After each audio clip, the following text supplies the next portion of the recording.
Start करें। आज हम स्टार्ट करने वाले हैं फिजिक्स की पहली क्लास। और मैं जो ऑनलाइन बच्चे पढ़ेंगे उनके लिए बता दूं कि ये क्लास जो होगी हमारी डायरेक्टली ऑफलाइन क्लास से डायरेक्टली रिकॉर्डेड भी होगी और लाइव भी होगी। अब ज़्यादा टाइम नहीं लेते हुए हम थोड़ा इंट्रोडक्शन दे देते हैं अपनी क्लास का। इसमें क्या होगा, मैथ नहीं पढ़ाया जाएगा, मैथ के सिवा केमिस्ट्री, फिजिक्स, बायोलॉजी की क्लास आपको दी जाएगी। और यहाँ पे अगर ये देखा जाए किस बच्चों के लिए क्लास है, तो ये हर उस बच्चे के लिए क्लास है जो फिजिक्स से ये समझता है कि मुझसे अब फिजिक्स नहीं आने वाला है।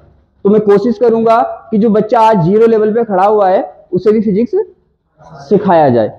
और मेरा प्रॉमिस है कि मैं पूरी कोशिश करूंगा और सीख भी जाएगा। और ऐसी क्लास भी नहीं चलेगी कि उसमें जैसे मान लिया 1 शॉट क्लासेस देते हैं टीचर, वैसे मैं किसी टीचर की बुराई नहीं कर रहा, 1 शॉट देते हैं, लेकिन उसमें क्या होता है वो आधा दे देते हैं आधा नहीं देते हैं। अपनी तो ऑफलाइन से क्लास से ये चलेगी, लाइव भी और रिकॉर्डेड भी। तो उसमें क्या होगा, एक एक पॉइंट बताया जाएगा जो सिलेबस के अकॉर्डिंग आता है और सिखाने की पूरी कोशिश रहेगी। और मैं कोशिश करूंगा कि फिजिक्स की लैंग्वेज को अपनी जनरल लैंग्वेज से कनेक्ट करके आपको समझाया जाए, जिससे समझने में कोई दिक्कत नहीं आए, क्योंकि फिजिक्स टफ है। तो क्या होगा, पहले हम स्टार्ट करते हैं थोड़ा सिलेबस के बारे में जान लेते कि हमारा सिलेबस 12 का फिजिक्स का क्या रहने वाला है। अब सबसे पहले देखेंगे हम सिलेबस को। तो सिलेबस में क्या है, ओवरऑल आपके जो चैप्टर हैं वो 14 चैप्टर हैं। कितने? 14 चैप्टर हैं। 14 चैप्टर में क्या है, सबसे पहले अगर देखें यूनिट्स तो जानते हो ना, यूनिट्स इकाई जिसको हिंदी में बोलते हैं। और ये हर एक बोर्ड के लिए, जो एनसीईआरटी पे बेस बोर्ड है हमारे, चाहे वो राजस्थान बोर्ड है, चाहे वो हमारा सीबीएसई बोर्ड है, चाहे हमारा यूपी बोर्ड है, चाहे बिहार बोर्ड है, जितने भी बोर्ड है जो एनसीईआरटी बेस है, तो उन सभी के लिए क्लासेस है। अब देखो क्या है, इसमें कितने चैप्टर हैं, 14 चैप्टर हैं। 14 चैप्टर है तो इसमें इकाइयां दे रखी है। इकाइयां हैं आपके पास कितनी, 9 इकाइयां। 9 इकाई में आपके चैप्टर डिवाइड कर रखे हैं, जिसमें पहली इकाई है इलेक्ट्रोस्टैटिक्स। इलेक्ट्रोस्टैटिक्स को अगर देखें तो इसको हिंदी में बोलते हैं स्थिर विद्युत, इसको बोलते हैं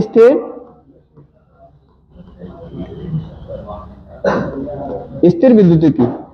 अब देखो क्या है, पहली जो इकाई है हमारी, इंग्लिश में बोलते हैं इलेक्ट्रोस्टैटिक्स मींस स्थिर विद्युतिकी। इसमें क्या होगा, इसमें 2 चैप्टर पढ़ेंगे। पहले क्या होगा, हम किससे स्टार्टिंग करने वाले हैं, फर्स्ट चैप्टर से। किससे? फर्स्ट चैप्टर से स्टार्टिंग करने वाले हैं। तो हमारी पहली इकाई में है क्या, इलेक्ट्रोस्टैटिक्स मींस स्थिर विद्युतिकी। स्थिर विद्युतिकी का मतलब होता है कि हम चार्ज को 2 कंडीशन में पढ़ते हैं। एक कंडीशन होती है चार्ज जब स्थिर अवस्था में होता है, स्थिर का मीन्स वो रेस्ट में होता है, एक जगह होता है। और एक हम चार्ज को पढ़ते हैं जब चार्ज एक जगह से दूसरी जगह को मूव करता है, राइट। क्या चार्ज को 2 कंडीशन में पढ़ते हैं हम। एक कंडीशन होती है कि जब चार्ज एक जगह रेस्ट पोजीशन पे होता है, एक जगह स्थिर होता है, और एक पढ़ते हैं हम जब चार्ज एक जगह से दूसरी जगह को मूव करता है। अब स्थिर विद्युतिकी का मतलब ये, स्थिर का मतलब क्या होता है, स्थिर का मतलब होता है रुका हुआ। क्या होता है, रुका हुआ। और विद्युत का मतलब होता है आवेश। क्या होता है, आवेश। तो यहाँ पे क्या होगा, रुका हुआ। रुका हुआ का मतलब होता है कि यहाँ पे जो चार्ज होगा वो एट रेस्ट होगा। चार्ज क्या होगा, एट रेस्ट कंडीशन में होगा, चार्ज रेस्ट की कंडीशन में होगा। 2 चैप्टर हम पढ़ेंगे, कौन कौन से, इलेक्ट्रिक चार्ज एंड फील्ड। इसमें भी क्या होगा, चार्ज एकदम स्टेबल एक जगह रखा होगा। और दूसरा पढ़ेंगे इलेक्ट्रोस्टैटिक्स पोटेंशियल एंड कैपेसिटेंस। तो 2 चैप्टर हम पढ़ने वाले हैं। और बाकी ये है कि ये बताना जरूरी था कि हम क्या पढ़ने वाले हैं। तो सीधी बात है, सिलेबस जिसको देखना है तो देख सकता है क्या क्या सिलेबस है, कौन कौन से चैप्टर है हमारे। तो हम किससे स्टार्ट करेंगे, इलेक्ट्रोस्टैटिक्स से, स्थिर विद्युतिकी में। तो स्थिर विद्युतिकी का मतलब समझ आ गया होगा, स्थिर का मतलब होता है एक जगह और विद्युत का मतलब होता है आवेश। तो हम यहाँ पे आवेश को एक जगह रखा हुआ पढ़ेंगे, वो क्या करेगा, मूव नहीं करेगा, गति नहीं करेगा। बात समझ आ गई। अब हम अपने पहले चैप्टर पे आते हैं, किस पे, पहले चैप्टर पे, क्या, इलेक्ट्रिक चार्ज एंड फील्ड पर। अब देखो, सबसे पहले अगर हम देखें तो ऐसा नहीं करना, हमें पॉइंट टू पॉइंट समझना है कि वर्डों का मीन्स क्या होता है। वर्डों का मीन्स क्या होता है, तो पहले हम समझने वाले हैं चार्ज को। आप उसकी टेंशन मत लेना, अगर किसी बच्चे से 0% भी आता है तो मेरी कोशिश नहीं रहेगी, अगर उसके अंदर थोड़ी भी क्या है, पढ़ने की लत है या पढ़ने की अंदर से फीलिंग है उसके अंदर, तो मैं कोशिश करूंगा कि उसे 100% सिखा दिया जाए। ठीक है। तो क्या होता है, अब यहाँ पे देखो पहला क्या, हम किसके बारे में बात करेंगे, आवेश के बारे में, चार्ज के बारे में। ठीक है, बाइलैंग्वेज पढ़ाऊंगा मैं, हिंदी एंड इंग्लिश दोनों में आपको बताया, कोई भी दिक्कत उसमें नहीं आएगी। तो हम पहले पढ़ेंगे चार्ज के बारे में कि चार्ज क्या होता है। तो सबसे पहले हमें ये पता होना चाहिए कि चार्ज होता किस पे, किसकी क्वालिटीज होती है, क्योंकि क्या होता है हर एक चीज की अलग अलग क्वालिटी होती है। जैसे ये पैनल है, पैनल है तो पैनल की अलग क्वालिटी है, क्या होता है इससे, क्या होता है हम टच करके लिख सकते हैं, लिख सकते हैं ना। तो इसी तरह से हर एक चीज की क्या होती है, अपनी एक क्वालिटी होती है, क्वालिटी होती है। तो हमने देखा कि चार्ज जो है वो किसकी क्वालिटीज है, पदार्थ की। बात समझ आई, साफ साफ लिख रखा है उसने। आवेश क्या है, आवेश किसी पदार्थ का वह गुण है जिसके कारण कोई अन्य आवेश आकर्षण प्रतिकर्षण बल का अनुभव करता है।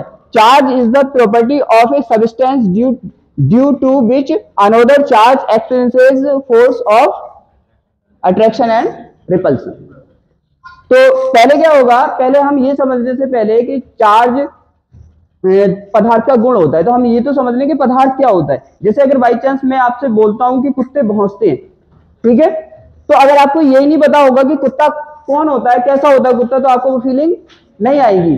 अब पता होगा आपको कुत्ता, तो उसकी इमेज बन जाएगी, हाँ कुत्ता ऐसा होता है और वो भौंकता है।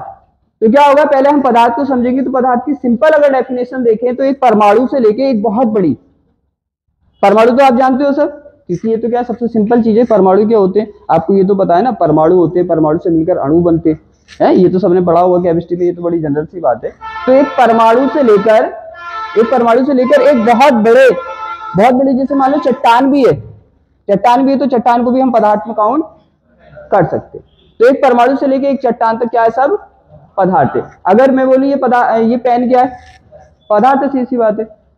ये चेयर क्या है, पदार्थ है। तो पता चला कि ऐसे मान लो कि सब कुछ पदार्थ है, सब कुछ पदार्थ है। अगर अकॉर्डिंग देखा जाए तो नॉन लिविंग तो सब पदार्थ हो गए, क्योंकि जब छोटा सा परमाणु एक पदार्थ हो गया तो सब कुछ, क्योंकि हर एक चीज क्या होती है नॉन लिविंग, किससे बनी होती है, या तो परमाणु से बनी होती है या कणों से बनी होती है।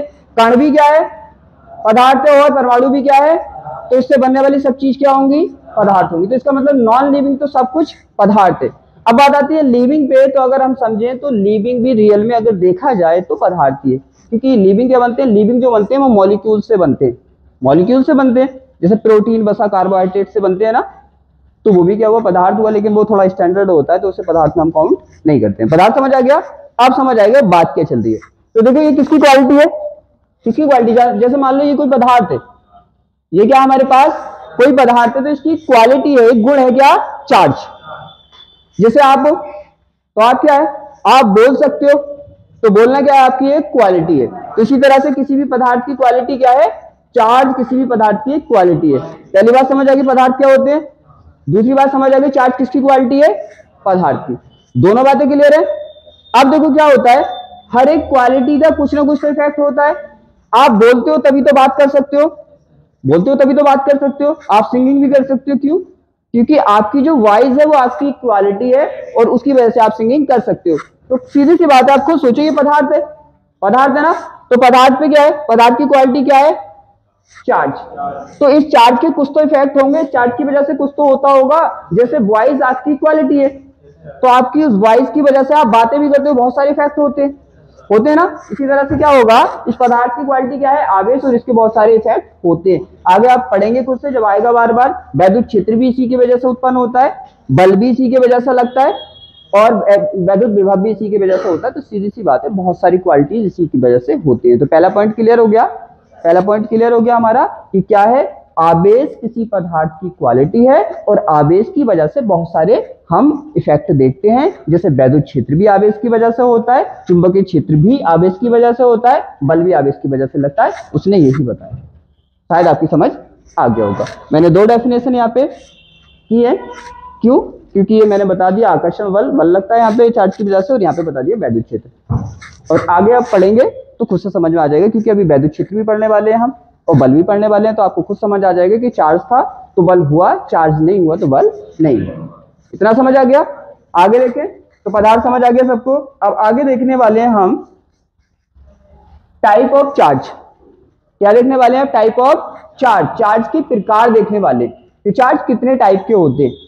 तो सीधी सी बात है, चार्ज कितने टाइप के होते हैं, दो टाइप के होते हैं। टू टाइप्स के हमारे पास चार्ज होते हैं, पॉजिटिव एंड निगेटिव, धनात्मक और ऋणात्मक। सबसे पहली बात, आप ये कंफ्यूज मत होना कि इसी को हम क्या बोल रहे हैं, निगेटिव क्यों बोल रहे हैं, इसको पॉजिटिव क्यों बोल रहे हैं, ऐसा क्यों नहीं है कि इसको निगेटिव क्यों नहीं बोल रहे। जैसे फॉर एग्जांपल मान लो इसको हम दायां हाथ बोलते हैं, इसको बायां हाथ बोलते हैं, राइट हैंड और लेफ्ट हैंड, तो ये तो हमने नाम रख दिया कि बायां हाथ दायां हाथ। अगर पहले से ही चलता आता कि ये हमारा क्या होता लेफ्ट हैंड, ये राइट हैंड, तो नाम में तो कोई दिक्कत नहीं है ना, किसी का नाम सोनू रख दे, किसी का नाम मोनू रख दे, बात खत्म। तो यहाँ पे क्या है, इसको क्या बोलते हैं, जिसपे निगेटिव, ये जो साइन है इसको बोलते हैं निगेटिव, इस साइन को क्या बोलते हैं पॉजिटिव। तो हमारे चार्ज दो तरह के होते हैं, निगेटिव एंड पॉजिटिव। यहाँ तक किसी को कोई दिक्कत नहीं ना। अब हमारे माइंड में आता है कि निगेटिव और पॉजिटिव आता कैसे। खुद सोचो कि किसी पे निगेटिव आ जाता है, किसी पे पॉजिटिव आ जाता है, ऐसा क्या होता है कि किसी पे निगेटिव आता है, किसी पे पॉजिटिव आता है। एक सिंपल से एग्जांपल से आपको समझाने की कोशिश करता हूँ कि मान लो यहाँ पे कोई भी पदार्थ है, आपको पता है ना परमाणु से लेके कितना भी बड़ा कोई भी है वो सब किस में काउंट होता है, नॉन लिविंग का पदार्थ में हम काउंट कर लेते हैं। मेज है, कुर्सी है, कुछ भी है, वो क्या है, सब पदार्थ है। मान लो एक छोटा सा हम एग्जांपल ले लें, हमारे पास A to Z कोई भी पदार्थ है, हमारे पास मान लीजिए पदार्थ है, राइट। अब इस पे चार्ज कितना है, जीरो है। चार्ज कितना है, जीरो है। जब जीरो चार्ज होता है तो number of proton number of electron के क्या होते हैं, बराबर होते हैं। Number of electron number of proton के बराबर होते हैं, क्योंकि जितने इसके अंदर इलेक्ट्रॉन होते हैं इतने ही इसके अंदर प्रोटॉन होते हैं।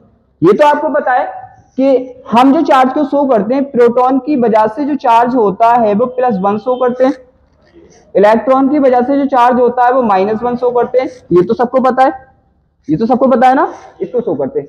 अब क्या होगा, देखो आवेश को इसलिए समझना जरूरी है क्योंकि दोनों टॉपिक आवेश पे डिपेंड है। टॉपिक नहीं बल्कि पूरी चैप्टर, दो चैप्टर स्टार्टिंग वाले और हमारी सेकंड इकाई भी जो यूनिट है वो भी इस पे डिपेंड है। तो चैप्टर की हमें आवेश की थोड़ी नॉलेज होनी चाहिए, वरना वहां पे यूज करेंगे आवेश को तो कुछ समझ नहीं आएगा कि कैसे हुआ, पॉजिटिव क्या हुआ, निगेटिव हुआ। इसलिए इसका थोड़ा रोल अच्छा है, तो इसलिए अच्छे से आप समझ लो।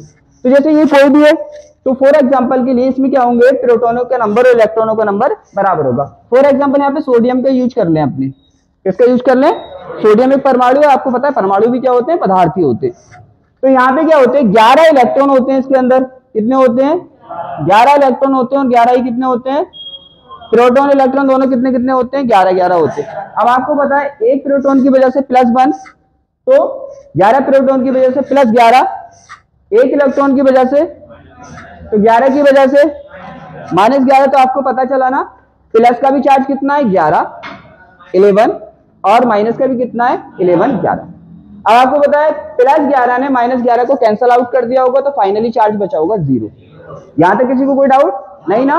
अब दूसरी चीज आती है कि यहाँ पे मूव कौन करता है। किसी भी परमाणु पदार्थ के अंदर से क्या प्रोटॉन जाता है या इलेक्ट्रॉन जाता है या दोनों जाते हैं। तो सीधी सी बात है, प्रोटॉन इससे मूव नहीं करता है, क्योंकि जब हम न्यूक्लियस वाला चैप्टर पढ़ेंगे, तो पूरा चैप्टर है फिजिक्स में न्यूक्लियस वाला, तो उसमें और डिटेल से एनालाइज करेंगे कि न्यूक्लियस क्या होता है। तो सिंपल में हम यहाँ पे ये समझेंगे कि प्रोटॉन किसी पदार्थ से मूव नहीं करता है, जाएगा तो इलेक्ट्रॉन और आएगा भी तो इलेक्ट्रॉन। बात क्लियर है, किसी पदार्थ के अंदर से क्या मूव नहीं करेगा, प्रोटॉन मूव नहीं करता, आएगा भी प्रोटॉन और जाएगा भी प्रोटॉन। मान लो फॉर एग्जांपल इससे एक इलेक्ट्रॉन मूव कर गया, कितने इलेक्ट्रॉन मूव कर गए, एक इलेक्ट्रॉन मूव कर गया। जब एक इलेक्ट्रॉन मूव कर गया तो इलेक्ट्रॉन का नंबर कितना बचा यहाँ पे। अब नई कंडीशन में देखो, प्रोटॉन तो पहले भी 11 थे, अब भी कितने 11 ही है। अब इलेक्ट्रॉन का नंबर कितना हो गया, 10 हो गया। अब देखो यहाँ पे प्रोटॉन तो +11 ही हुआ, लेकिन इलेक्ट्रॉन का कितना हो गया, -10। अब -10 ने +11 को क्या कर दिया, कैंसिल है नहीं, -10 ने +10 को कैंसिल कर दिया, और हमारे पास फाइनली क्या बचा, +1 बचा, +1 बचा ना। तो इस तरह से इस पे चार्ज कितना हो गया, +1। तो यहां से शायद आपको समझ आया होगा कि एक इलेक्ट्रॉन के मूव करने से, जाने से +1 आता है ना। ये सिस्टम आप समझ सकते हैं अच्छे से कि इतना गया इतने से। अब ये तो बता सकते हो ना कि इतने इलेक्ट्रॉन कम हो जाएंगे तो इतना ये कम हो जाएगा चार्ज, फाइनली कैंसल आउट करेगा, जितना बच जाएगा वो उससे फाइनली चार्ज होगा। ठीक है, तो यहाँ पे क्या होगा, +1 बचा, तो एक इलेक्ट्रॉन के मूव करने से कितना आया, +1। 2 इलेक्ट्रॉन अगर मूव कराने तो कितना आएगा, +2। तो जितने इलेक्ट्रॉन मूव होते हैं इतना प्लस का चार्ज आता है। इसका उल्टा अगर सोचो, एक इलेक्ट्रॉन इसने ले लिया, गेन कर लिया, क्या कर लिया, गेन कर लिया। मान लो फॉर एग्जांपल ये तो नहीं लेता, अगर Na सोडियम जो है मेटल इलेक्ट्रॉन को लेती नहीं है बल्कि देती है। बस फॉर एग्जांपल आपके समझाने के लिए मैं बताता हूँ, ठीक है। जैसे हमारे पास Cl है, Cl लेता है, Cl क्या है हमारा, एक परमाणु है। अब इसने क्या किया, इसने एक इलेक्ट्रॉन ले लिया। क्या कर लिया इसने, एक इलेक्ट्रॉन ले लिया। अगर एक इलेक्ट्रॉन ले लिया तो सीधी सी बात है एक इलेक्ट्रॉन एक्स्ट्रा हो गया होगा, ज्यादा हो गया होगा। प्रोटॉन से ये तो सीखे ना आप, अगर लेता है देता है तो वो ज्यादा हो जाता है। तो यहाँ पे क्या होगा, एक इलेक्ट्रॉन ज्यादा हो गया होगा। और एक इलेक्ट्रॉन ज्यादा होने का मतलब -1 ज्यादा हो गया, तो फाइनली चार्ज -1 आएगा। तो आपको समझ आ गया होगा कि प्लस और माइनस कैसे आता है। ये पॉइंट क्लियर है, ठीक है। अब आगे हम समझते हैं प्लस क्यों आया, माइनस क्यों आया। क्लियर, किसी को कोई दिक्कत।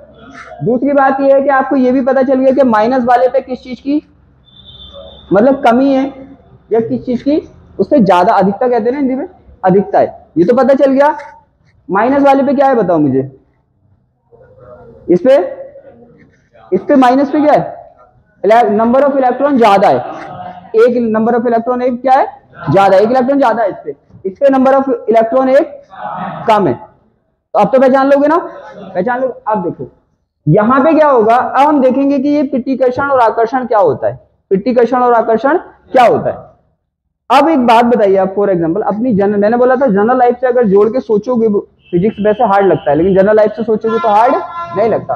मान लो फॉर एग्जांपल कि किसी बच्चे के पास 500 रुपए ज्यादा है और किसी बच्चे के पास 500 रुपए कम है, तो जिसे जरूरत है वो किसके पास जाएगा, जिस पे ज्यादा है उसके पास जाएगा।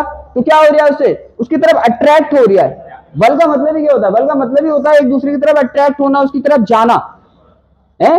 तो क्या करेगा, उसे चाहिए, उसे देने हैं, तो वो उसके पास जाएगा और उससे ले लेगा। अब एक बात बताओ, एक बच्चे के पास 500 की कमी है, दूसरे के पास भी 500 की कमी है, तो वो उसके पास जाके क्या करेगा, बताओ क्या करेगा, करेगा अपना टाइम खराब, अपना टाइम खराब करेगा, सीधी सी बात है। तो समझ आ गया, कोई भी जाएगा तो भाई उसके पास जाएगा जिससे उसकी नीड, जरूरत पूरी होती है। यहां तक किसी को कोई डाउट नहीं है ना। अब देखो, अब हम समझते हैं कि सेम चार्ज और डिफरेंट चार्ज किस तरह से रिपेल करते हैं, किस तरह से अट्रैक्ट करते हैं। अब यहाँ पे देखो, इस पे क्या चार्ज है, अरे आकर्षण का मतलब पृथ्वीकर्षण का, अट्रैक्शन का, रिपेल का मतलब तो समझ गए। आकर्षण का मतलब होता है एक दूसरे के पास आना, पृथ्वीकर्षण का मतलब होता है एक दूसरे से दूर भागना। अब आप खुद बता देंगे कि ये इसके पास आएगा, इसके दूर भागेगा। अब देखो क्या है, इससे पॉजिटिव है, पॉजिटिव का मीन्स क्या है, पॉजिटिव का मीन्स इस पे एक इलेक्ट्रॉन कम है, कम है, ठीक, किसके पास जाएगा, जो इसे एक इलेक्ट्रॉन दे सकता है।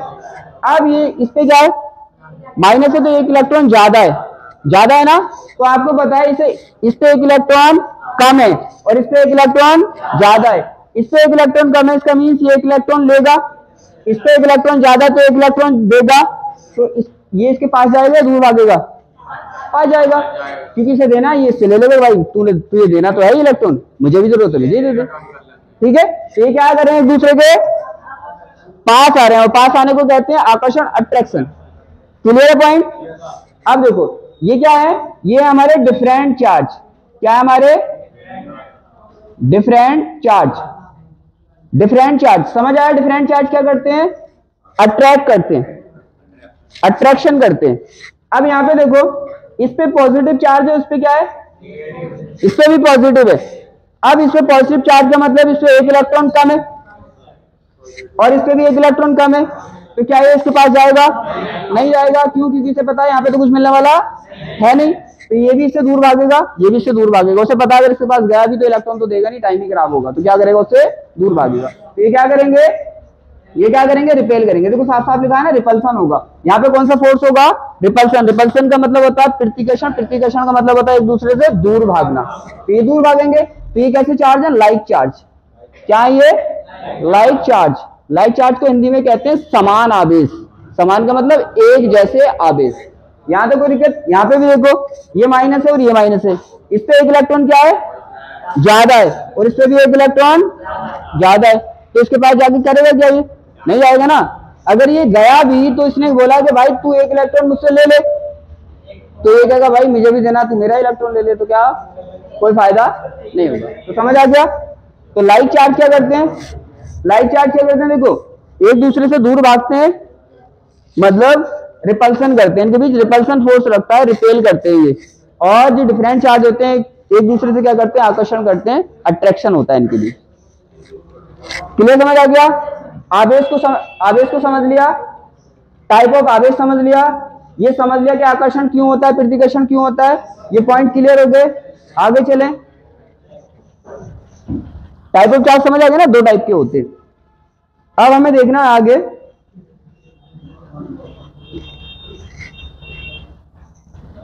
अब आता है चार्ज के, हम क्या देखते हैं, चार्ज के देखते हैं हम यूनिट। चार्ज का यूनिट क्या होता है, हिंदी में कहते हैं उसको मात्रक।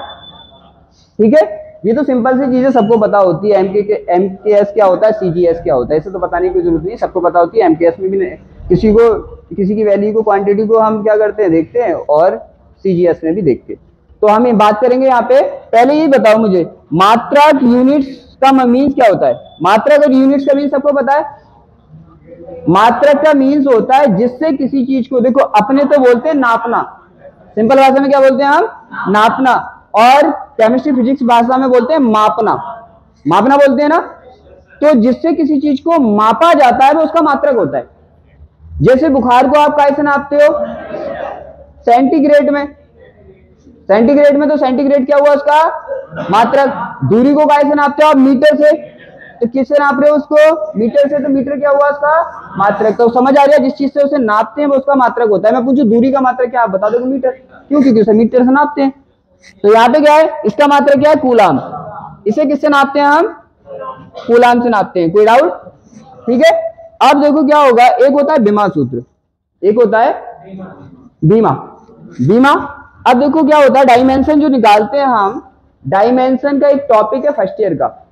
यहाँ पे मैं आपको डायरेक्टली लिख के बता देता हूँ, लेकिन डायमेंशन का टॉपिक क्या होगा, किसी टाइम हम इसको थोड़ा 10 से 5 मिनट लगेंगे, लेकिन इसे समझने की अलग से कोशिश करेंगे, क्योंकि ऐसे समझ नहीं आएगा। यहाँ पे मैं डायरेक्टली बता देता हूँ कि कैसे निकलते। इसके फॉर्मूला जो होता है ना, जो फॉर्मूला होता है, उसी फॉर्मूले से इसकी डायमेंशन को हम डिफाइन करते हैं। जैसे देखो, एक फॉर्मूला पढ़ा होगा आपने, Q is equal to I is equal to, ये नहीं I होता है, क्या होता है, I इज इक्वल टू होता है Q अपॉन T होता है, पढ़ेंगे भी आप। तो ये होता है। अब क्या होगा, हमें डायमेंशन किसकी डिफाइन करनी है, Q की। तो जैसे आप न्यूमेरिकल करते हो ना, जिसकी वैल्यू डिफाइन करते हो उसे वन साइड कर लेते हो, बाकी सबको वन साइड कर लेते हो, बिल्कुल सेम रूल होता है। तो यहाँ पे Q को एक साइड कर लेंगे, T को इधर ले जाएंगे, तो क्या हो जाएगा, Q इज इक्वल टू क्या हो जाएगा, IT। अब देखो डायमेंशन कैसे निकालते हैं, जो भी इसमें यूनिट्स है इनकी डायमेंशन आप यहाँ पे पुट कर देंगे। I का मीन्स होता है एम्पियर, I का डायमेंशन क्या होता है, एम्पियर। तो I की जगह क्या आ जाएगा, एम्पियर। टाइम का डायमेंशन होता है सेकंड, और सेकंड को दिखाते हैं, T टाइम होता है ना, उसे दिखाते हैं हम टाइम से। तो क्या हो गया, AT। तो डायमेंशन क्या हुआ इसका, AT। बात समझ आ गया, डायमेंशन कैसे निकालते हैं, इसके फॉर्मूले से निकाला जाता है। अब आगे देखते हैं हम इसकी प्रॉपर्टीज। यहाँ पे हम कुछ प्रॉपर्टीज देखेंगे इसकी। अब देखो क्या होगा, समझ तो आ रही है, चार्ज को समझना क्यों जरूरी है, क्योंकि यहाँ पे 4 चैप्टर चार्ज पे डिपेंड है। 3 से 4 चैप्टर क्या है, पूरे चार्ज पे डिपेंड है। अगर चार्ज का ही नहीं पता होगा आपको तो चैप्टर समझ नहीं आएंगे, सीधी सी बात है। तो यहाँ तक क्लियर है। अब हम पढ़ते हैं जो आवेश है हमारा, चार्ज है, उसकी प्रॉपर्टीज क्या होती है।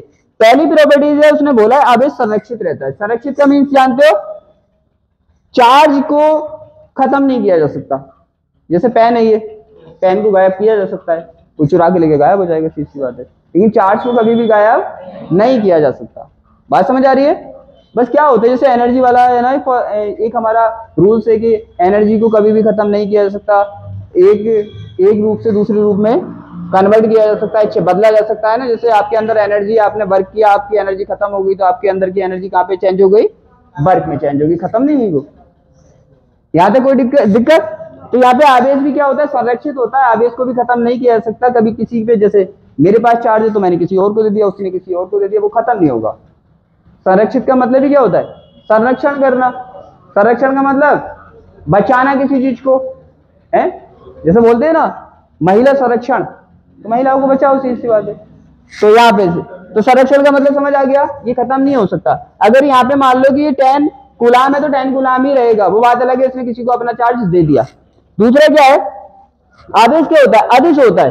क्या होता है, ये स्केलर है। स्केलर का मीन्स क्या होता है, स्केलर का मीन्स तो जानते हो, क्योंकि दो होते हैं, एक होती है वेक्टर क्वांटिटी और एक होती है स्केलर क्वांटिटी। मतलब एक होती है सदिश राशियां और एक होती है अदिश राशियां, ये तो आपको पता है। अदिश राशि की वैल्यू डिफाइन करने के लिए हमें डायरेक्शन नहीं चाहिए, लेकिन वेक्टर क्वांटिटी सदिश राशि की हमें क्वांटिटी के साथ डायरेक्शन भी चाहिए। जैसे मैंने पूछा कितना चार्ज है, तो कोई जरूरत है कि डायरेक्शन भी बताऊंगा कि चार्ज किस डायरेक्शन में जा रहा है, बस पूछा कितना चार्ज है, कितना चार्ज है। लेकिन अगर मैं पूछूं आप चले हैं, तो मैं ये भी पूछूंगा आप किस दिशा में चले। भाई आपने बल लगाया, जैसे मान लो इस पे हम बल लगाएं, तो मैं ये भी पूछूंगा किस डायरेक्शन में लगाया। तो जिसके लिए डायरेक्शन की जरूरत होती है वो होती है सदिश, और जिसके लिए डायरेक्शन की कोई जरूरत नहीं होती वो होती है अदिश। तो चार्ज कैसी क्वांटिटी है, अदिश, इसमें कोई भी डायरेक्शन की जरूरत नहीं है। आपको फाइनली बताना है ये 10 कूलम है 15 कूलम है, ये नहीं बताना है कि 10 कूलम है और डायरेक्शन इसकी पूरब है या ईस्ट है, ठीक है। डायरेक्शन की कोई भी जरूरत नहीं है। यहां तो समझ आ गया।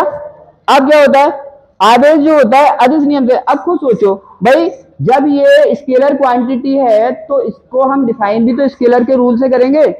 इंसान है तो इंसानों वाले काम इंसानों वाले रूल से तो होंगे, सिंपल सी बात है। तो यहाँ पे क्या है, ये अदिश है तो इसको हम अदिश के रूल से ही डिफाइन करते हैं। अदिश का रूल क्या कहता है, अदिश का रूल कहता है जैसे फाइनली आपके पास जितने भी हैं उसे क्या करो, आप ऐड कर दो, डायरेक्शन वायरेक्शन की कोई जरूरत नहीं। यहां तक समझ आ रहा, यहां तक समझ आ रहा, और बोलो मुझे आया कि नहीं आया। जैसे मान लो, समझा देता हूं अगर समझ नहीं आया तो। मान लिया हमने कि हमारे पास कितना चार्ज है, हमारे पास है 2 कूलम माइनस के 4 कूलम 6 कूलम, इस तरह से। तो आपको फाइनली बताना है कितना है। तो अदिश जो होता है, इसके लिए जो क्वांटिटी होती है उसमें आप ऐड कर दो बस, और कुछ नहीं करना। जैसे मान लो फाइनल आपको नेट चार्ज चाहिए, कितना चार्ज चाहिए, नेट चार्ज चाहिए, तो आप सबको जोड़ दो। क्या करोगे, 2 को ऐड कर दोगे प्लस -4 को ऐड कर दोगे, 6 को ऐड कर दोगे। अब तुम्हें बताइए यहाँ पे जो माइनस आएगा वो प्लस माइनस क्या हो जाता है, माइनस और प्लस 6, तो कितना हो गया, कितना हो गया, 8 किसका है हमारे पास पॉजिटिव और 4 क्या है नेगेटिव। तो फाइनली क्या बचा हमारा, कितना, 4 पॉजिटिव। बात समझ आ रही है, इसको बोलते हैं हम क्या, स्केलर के अकॉर्डिंग हम किसी को फाइनल निकालते हैं। दोनों प्रॉपर्टी समझ आ गई। दूसरा देखो क्या है, क्वांटीकरण। हाँ, और एक और है जो हमारी प्रकृति में होता है, उसने बोला प्रकृति में पाए जाने वाला सबसे छोटा आवेश एक इलेक्ट्रॉन के आवेश के बराबर होता है। तो उसने बोला स्मॉलेस्ट चार्ज और जो फाउंड होता है, तो मतलब प्रकृति में नेचर में जो सबसे छोटा चार्ज होता है, सबसे स्मॉल चार्ज जो होता है वो एक इलेक्ट्रॉन के चार्ज के बराबर होता है। इसका कहने का मीन्स ये है, देखो सबसे इलेक्ट्रॉन पे चार्ज कितना होता है, इलेक्ट्रॉन पे चार्ज होता है 1.6 × 10⁻⁻, इतना ही होता है। तो उसने बोला भाई इससे छोटा चार्ज नहीं होता, ये सबसे छोटा चार्ज है। कोई दिक्कत, सबसे छोटा चार्ज ये, ठीक है। आप देखो क्या है, सबसे देखो इंपोर्टेंट ये बहुत ज्यादा है, ये बहुत ज्यादा इंपोर्टेंट है, क्योंकि ये क्या होता है, ये न्यूमेरिकल्स में यूज हो जाता है, ये न्यूमेरिकल्स में यूज हो जाता है। जैसे मान लो आवेश संरक्षण, ये भी न्यूमेरिकल में यूज हो जाता है, क्योंकि हमें पता होना चाहिए कि इतना चार्ज था, उसने एक मान ली किसी कंडक्टर को और दे दिया कि फाइनली चार्ज, तो इस तरह के उसमें न्यूमेरिकल में ये यूज होते हैं। तो ऐसा नहीं कि आपको ऐसे वो करना है, लेकिन थ्योरी तो नहीं आती, इससे थ्योरी तो नहीं आती, लेकिन न्यूमेरिकल्स वगैरह में ये यूज हो जाते हैं। आगे देखो क्या होगा, ये तो समझ आ गया ना। आगे देखो उसने बोला है क्वांटीकरण का सिद्धांत। क्वांटीकरण का सिद्धांत का मीन्स होता है थ्योरी ऑफ क्वांटिजेशन। देखो क्या है, क्वांटिजेशन की थ्योरी क्या होती है, उसके अकॉर्डिंग ये होता है कि किसी पे जो चार्ज होता है वो आवेश का जो होता है, आवेश का कंप्लीटली होता है। जैसे मान लो कि किसी पे या तो एक इलेक्ट्रॉन के चार्ज के बराबर चार्ज होगा, या 2 इलेक्ट्रॉन के बराबर चार्ज होगा, या 10 इलेक्ट्रॉन के बराबर चार्ज होगा। वो कहता है कि किसी पर भी जो चार्ज होगा वो आवेश का एक इलेक्ट्रॉन के आवेश के पूर्ण गुणन होता है। पूर्ण गुणन का मतलब एक आवेश के बराबर होता है। आप उसको कितने भी गुना कर सकते हो, कितने भी टाइम कर सकते हो, क्योंकि एक आवेश के बराबर होगा तो 1 से मल्टीप्लाई कर देंगे, 2 आवेश के बराबर होगा तो 2 से 2 इलेक्ट्रॉन के। तो उसने बोला है कि इसका मीन सिंपल सा ये देखो, जैसे हमारे पास क्या है, ये कोई भी धातु है, ये कोई भी मेटल है, या कोई भी पदार्थ है, कोई भी वस्तु है। तो उसने ये बोला भाई इस पे जो चार्ज होगा या तो 1 इलेक्ट्रॉन के चार्ज के बराबर होगा, या 2 इलेक्ट्रॉन के, या 3 इलेक्ट्रॉन के, या 4 इलेक्ट्रॉन के। ऐसा नहीं कि 3.5 इलेक्ट्रॉन के बराबर इस पे चार्ज है या 2.5 इलेक्ट्रॉन के चार्ज के बराबर है, तो ऐसा नहीं होगा। उसने बोला कंप्लीटली इलेक्ट्रॉनों के नंबर के बराबर होता है। तो इसने बोला, इसे हम लिख सकते हैं, देखो अगर मान लिया कि किसी पे 1 इलेक्ट्रॉन पे चार्ज कितना होता है, ये होता है, और मैंने बोला इस पे n इलेक्ट्रॉन के बराबर चार्ज है, कितने n इलेक्ट्रॉन के, तो इलेक्ट्रॉन का नंबर कितना हो गया n। तो मैं अब पूछूं तो फाइनल चार्ज इस पे कितना होगा, तो हम लिख सकते हैं Q is equal to n E। ये फॉर्मूला इंपोर्टेंट है, ठीक है, ये यूज होता रहता है न्यूमेरिकल्स में, ये यूज होता रहता है, समझ आया। तो अगर इसके सिद्धांत को समझें तो इसका कहने का मीन्स ये है कि किसी पे जो पदार्थ पे चार्ज होता है वो इलेक्ट्रॉन के आवेश का पूर्ण गुणन होता है। यहां तक समझ आ गया। तो क्या कहते हैं, आप देखो आगे समझेंगे यहां पे। अब हमें समझना है थोड़ा किसके बारे में, डेंसिटी के बारे में। आवेशन के रूल्स देखने हमें यहाँ पे, ये तो हो गया, फिर उसके बाद ये देखना है, ठीक है, ये देखना है हमें। पहले देखना है जो हमारा चार्जिंग का मेथड होता है। किसी को चार्जिंग का मेथड का मतलब किसी को आवेश कितने टाइप से हम दे सकते, बात समझ आ रही है, कि हम किसी को चार्ज कितने, चार्जिंग तो जानते हो ना, जब फोन चार्ज करते हैं तो क्या होता है, बोर्ड में से चार्ज आवेश किस में आ जाता है, फोन में आ जाता है। तो ये हो गया चार्जिंग। चार्जिंग का मीन्स होता है एक से दूसरे को चार्ज देना। तो यहाँ पे चार्जिंग के मेथड देखेंगे, देखो हम कितने टाइप का होता है यहाँ पे। अब देखो कितने टाइप से होता है, ये 3 टाइप से होता है। कैसे, देखो एक फ्रैक्शन से होता है, किससे, घर्षण से होता है, और एक स्थानांतरण से, ट्रांसफर से होता है, एक प्रेरण से होता है, इंडक्शन से होता है। डायरेक्टली समझो, ज्यादा कुछ नहीं है। घर्षण का मीन्स होता है जैसे 2 वस्तुएं, मेरे हाथ में ये पेन है, ये वाले प्रैक्टिकल तो आपने भी किए होंगे। जब आप इसे क्या करेंगे, बालों से इस तरह से क्या करेंगे, इसे घर्षण करेंगे, घिसेंगे, तो क्या होगा, इलेक्ट्रॉन मूव हो जाएंगे। इलेक्ट्रॉन क्या हो जाएंगे, जैसे ही आप कागज पे लगाओगे तो कागज के जो वो होते हैं छोटे छोटे टुकड़े, तो वो क्या करते हैं, चिपकाता है ये। तो इसका मीन्स क्या हो गया, चार्ज ट्रांसफर हुआ। चार्ज क्या हुआ, ट्रांसफर हुआ। किसकी वजह से हुआ, घर्षण की, घिसने की वजह से। पहला पॉइंट समझ आ गया। अब आगे देखो, दूसरा आता है ट्रांसफर। ट्रांसफर को तो कोई नहीं जानता है। स्थानांतरण का मीन्स, स्थानांतरण का मीन्स एक से दूसरे को चार्ज दे सकते हैं ना, दे सकते हैं, सिंपल सी बात है। जैसे मान लो हमारे पास क्या है, हमारे पास 2 कंडक्टर हैं, 2 चालक है या नॉन कंडक्टर है। तो मान लो इस पे चार्ज है, तो हम क्या इससे इसे चार्ज नहीं दे सकते, तो ये होता है ट्रांसफर से चार्ज देना। जैसे मान लो हमारा ये इलेक्ट्रिक बोर्ड है, ठीक है, तो इसमें कहां से लाइट आ रही है, स्विच से। तो स्विच से यहाँ पे क्या हो रहा है, क्या हुआ, ट्रांसफर हुआ है ना। स्विच से बोर्ड में, पैनल में क्या हो रहा है, ट्रांसफर हो रहा है। तो ये हो गया ट्रांसफर। तो सब जानते हैं कि एक जगह से दूसरी जगह को चार्ज दे सकते हैं। अब ये आता है प्रेरण, इंडक्शन। इंडक्शन का मीन्स होता है, जैसे इसको अगर सिंपल भाषा में देखें, प्रेरण का मतलब होता है प्रेरणा, सीख लेना किसी चीज से। जैसे मान लो कोई बच्चा स्कूल नहीं जाता और दूसरा बच्चा पर डे स्कूल जाता है और उसके मार्क बहुत कितने आ गए, हाई आ गए, तो क्या होगा, उससे उसे सीख मिली कि अगर मैं भी जाता टाइम टू टाइम तो मेरे भी मार्क कितने होते, एकदम हाई लेवल के होते। तो उसे सीख मिली और नेक्स्ट जैसे उसने जाना प्रॉपर स्टार्ट कर दिया। तो प्रेरण का मतलब होता है सीख लेकर कोई काम को करना। बात समझ आ गई। जैसे मान लो एपीजे अब्दुल कलाम को देखकर किसी को प्रेरणा आई कि मुझे भी उनकी तरह क्या बनना है, एकदम हाईएस्ट बनना है, एक अच्छा इंसान बनना है, तो प्रेरणा का मीन्स होता है। अब प्रेरण यहाँ पे चार्जिंग में कैसा होता है, देखो माना यहाँ पे फॉर एग्जांपल इस पे कोई भी चार्ज नहीं है, हमारे पास एक सर्कल है, इस पे कोई भी चार्ज नहीं है। हमने क्या किया, हमने इसके पास एक प्लेट थी, मान लिया एक प्लेट थी, और इस पे क्या चार्ज था, माइनस चार्ज दिया। कैसा चार्ज दिया, माइनस। देखो क्या है, यहाँ पे आज बिल्कुल 0 पॉइंट से स्टार्टिंग है क्लास, इसलिए आप एक एक पॉइंट को ना अच्छे से समझो, वरना फिर समझने का चांस मिलेगा नहीं। बातें तो कर ही सकते हो आप, क्लास के बाद कितनी भी बातें कर सकते हो। तो यहाँ पे देखो क्या, इस पे कितना चार्ज है, माइनस। इसको हम कोई चार्ज नहीं देंगे, इसे क्या होगा, इसे ओनली किससे? प्रेरणा से। इंडक्शन से सीख से क्या हो जाएगा, इस पे ऑटोमेटिकली चार्ज आ जाएगा। जैसे इस पे क्या है, माइनस है, इससे पहले कोई चार्ज नहीं था। अब क्या आपको ये तो पता है कि किसी जो भी हमारी धातु होती है, वस्तु होती है, उसके पास प्लस चार्ज भी होता है और माइनस चार्ज भी होता है, ये तो पता है ना आपको। आपको ये भी अभी सीखा है आपने कि माइनस के पास कौन जाएगा, प्लस, और माइनस से माइनस क्या होगा, दूर भागेगा, रिपेल करेगा।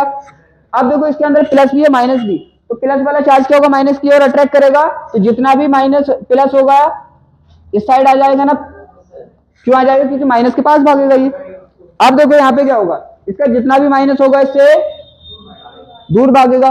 तो देखो चार्ज नहीं था ना, लेकिन इससे सीख लेके, इससे प्रेरणा लेके इस पे भी चार्ज आ गया। जैसे मैंने बच्चे का एग्जांपल बताया था, बच्चा स्कूल जाता नहीं था, लेकिन दूसरे बच्चे को देख के वो स्कूल जाने लगा। लेकिन यहाँ पे प्रेरणा तो मिली, प्रेरणा तो मिली, ध्यान से देखो, लेकिन उल्टी मिली। उल्टी मिली ना, उल्टी नहीं मिली। देखो इस पे क्या था, इस पे माइनस था, ध्यान से समझो इसे। इस पे क्या था, तो इस पे क्या आया, तो उल्टा चार्ज नहीं आया। तो सीख ली तो इसने, लेकिन उल्टी ली। इसका मीन्स ये हुआ, सिपाही को देखकर वो चोर बन गया, ठीक, उल्टी ले ली थी। हो सकता है कोई मिस्टेक होगी ये समझने में। यहाँ पे देखो, अब ये टॉपिक अच्छा है, ये टॉपिक तो सिंपल था। और इस टॉपिक का देखो, इस टॉपिक का काफी ज्यादा यूज होता है किसमें, न्यूमेरिकल में। इस टॉपिक का बहुत ज्यादा यूज होता है न्यूमेरिकल्स में, क्योंकि कभी कभी क्या करता है, वो दो कंडक्टर को, चालक को आपस में जोड़ देता है, तो क्या होता है, ट्रांसफर होता है चार्ज को। तो वो पूछता है फिर फाइनली आप बताइए कि इस पे फोर्स क्या होगा, या आप बताइए इस पे इसका पोटेंशियल क्या होगा। तो इसका यूज कहाँ पे होता है, ज्यादा न्यूमेरिकल में, स्थानांतरण वाले के, ट्रांसफर वाले का न्यूमेरिकल में होता है। अब यहाँ पे देखो इसका यूज कहाँ पे होता है, इसका यूज काफी ज्यादा किसमें होता है, आर्टिकल में भी होता है। इनका यूज किसमें होता है, आर्टिकल में। अब हमें क्या समझना है, डेंसिटी को समझना है, चार्ज डेंसिटी। देखो डेंसिटी का मीन्स क्या होता है, एक आपने पढ़ा होगा रेयर और एक पढ़ा होगा डेंसर, मतलब संघन और विरल। संघन का मीन्स होता है घना, और विरल का मीन्स होता है बिखरा हुआ, दूर दूर। तो डेंसिटी बताती है कि ये कितना घना है। एक बात बताइए, एक जगह बहुत सारे पब्लिक है, तो और एक जगह बहुत कम पब्लिक है। तो पब्लिक है ना, तो हमें पता चलेगा कि एक जगह तो पब्लिक बहुत सीधी है, दूर दूर है, मतलब रेयर है। रेयर का मीन्स भी तो ये होता है बहुत कम। ऐसे क्या बोलते हैं ना कि ये तो बहुत रेयर कंडीशन में होता है, तो रेयर का मीन्स होता है बहुत कम होता है ऐसा। तो इसका मतलब, तो बात समझ आ रही है। तो अगर कोई भी चीज है तो हम ये तो देख सकते हैं ना उसको कि ये कितनी घनी है, ये कितनी सीधी है, ये तो देख सकते हैं ना। तो ऐसे यहाँ पे आवेश है, तो आवेश को हम देखेंगे कि ये दूर दूर है, कम होगा तो के पास पास, तो उसी को बोलते हैं हम डेंसिटी। अब देखो क्या होगा, जैसे मान लिया कि हमने ये, इस पे चार्ज कितना है, कम है, इस पे चार्ज कितना है, कम है। तो बताइए आप, ये संघन होगा या विरल होगा, मतलब रेयर होगा या डेंसर होगा, रेयर होगा। रेयर का मतलब बहुत कम है। तो इसी को देखते हैं कि चार्ज कहां पे कितना घना है, कितना सीधा है, दूर दूर है। यहां तक किसी को दिक्कत नहीं है ना। अब देखने वाले हैं, देखो ये तो समझ आ गया हमें। तो डेंसिटी बताओ मुझे, डेंसिटी क्या बताती है। अब ऐसा नहीं है कि हम चार्ज की डेंसिटी, हम किसी भी चीज की डेंसिटी देख लें, हम चाहे मास की डेंसिटी देख लें, किसी की भी डेंसिटी देख सकते हैं। उसमें यही चेक करना है कि जिसकी डेंसिटी देख रहे हैं तो वो कितना सीधा है, कितना पास पास है, कितना, जनरल भाषा में बोले तो कितना पास पास है, वो कितना दूर दूर है, उसे बताती है डेंसिटी। अब यहाँ पे देखो, अब यहाँ पे कितने टाइप से हम निकाल सकते हैं इसको, कितने टाइप से निकाल सकते हैं। पहला आता है, यहाँ पे बोला है देखो उसने क्या, लाइनर निकालेंगे पहले। क्या, liner charge density. Liner charge का मीन्स होता है रेखीय आवेश घनत्व। मान लिया कि चार्ज क्या होगा, एक लाइन पे होगा, एक क्या होगा, लाइन पे होगा, तो आप कौन सा डेंसिटी बोलोगे, लाइनर। जैसे मान लो बच्चे एक लाइन में खड़े हुए हैं, बच्चे क्या है, लाइन में खड़े हुए हैं, तो उनकी, बच्चों की मुझे लाइनर डेंसिटी फाइंड करनी पड़ेगी कि वो लाइन में कितने सीधे खड़े हैं और कितने घने खड़े हैं। तो पहली समझ आ गया। यहाँ पे बच्चे तो खड़े नहीं, यहाँ पे चार्ज खड़ा हुआ है, तो चार्ज को देखेंगे कि लाइन में तो है, वो क्या है, वो लाइन में तो है, लेकिन कितना पास है, कितना दूर है, तो उसको क्या बोलते हैं, लाइनर डेंसिटी। क्या बोलते हैं, लाइनर डेंसिटी। समझ आ रहा है, ध्यान रखना, इसका यूज काफी होता है। अब देखो क्या है, जैसे मान लो यहाँ पे हम जो यूज करते हैं इसका मोस्टली वो करते हैं किसमें, वायर में। किसमें करते हैं, वायर क्या होती है, वायर एक लेंथ ही होती है, लाइनर होती है। अब इस पे क्या होता है, इस तरह से चार्ज होता है, इस तरह से चार्ज होता है ना। इसकी डेंसिटी डिफाइन करेंगे तो कैसी डेंसिटी आएगी, लाइनर, क्योंकि चार्ज एक लाइन में।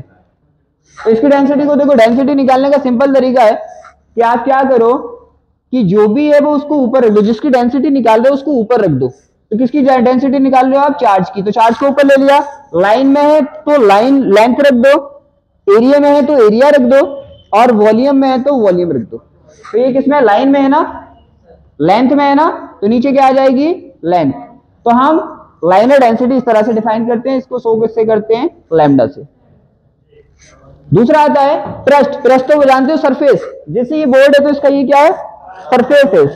तो ऐसा भी होता है, आपने देखा होगा इतना तो पढ़ा है ना, कि क्या होता है, जो हमारे कंडक्टर होते हैं उनके सरफेस पे चार्ज होता है, ओनली किस पे होता है, उनके सरफेस पे चार्ज होता है। अगर सरफेस पे होगा तो डेंसिटी भी कैसी आएगी, सरफेस डेंसिटी आएगी, सीधी सी बात है। तो क्या होगा, जैसे मान लो यहाँ पे हमारा कोई कंडक्टर है ना, चालक है। अब चालक में तुम्हें पता है ओनली क्या होता है, सरफेस पे चार्ज होता है। किस पे चार्ज होता है, सरफेस पे। तो डेंसिटी कैसी आएगी, सरफेस पे डेंसिटी आएगी। अब सरफेस यहाँ पे जो है, सरफेस का एरिया, उसको एरिया मान लेते हैं। जो सरफेस का जो ये होता है ना, जो इसकी सरफेस की लेयर होती है, इसको किसकी जगह यूज कर लेते हैं हम, एरिया की जगह यूज कर लेते हैं, तो इसको एरिया ही मान लेते हैं। तो इसमें क्या होगा, डेंसिटी आपको पता है, चार्ज की निकाल रहे हो तो चार्ज से ऊपर लेना पड़ेगा, इसमें निकाल लो एरिया में, सरफेस में तो एरिया नीचे लेना पड़ेगा। इसको दिखाते हैं किससे, सिग्मा से, लैम्डा सिग्मा, ठीक है। अब पूरे वॉल्यूम में होता है।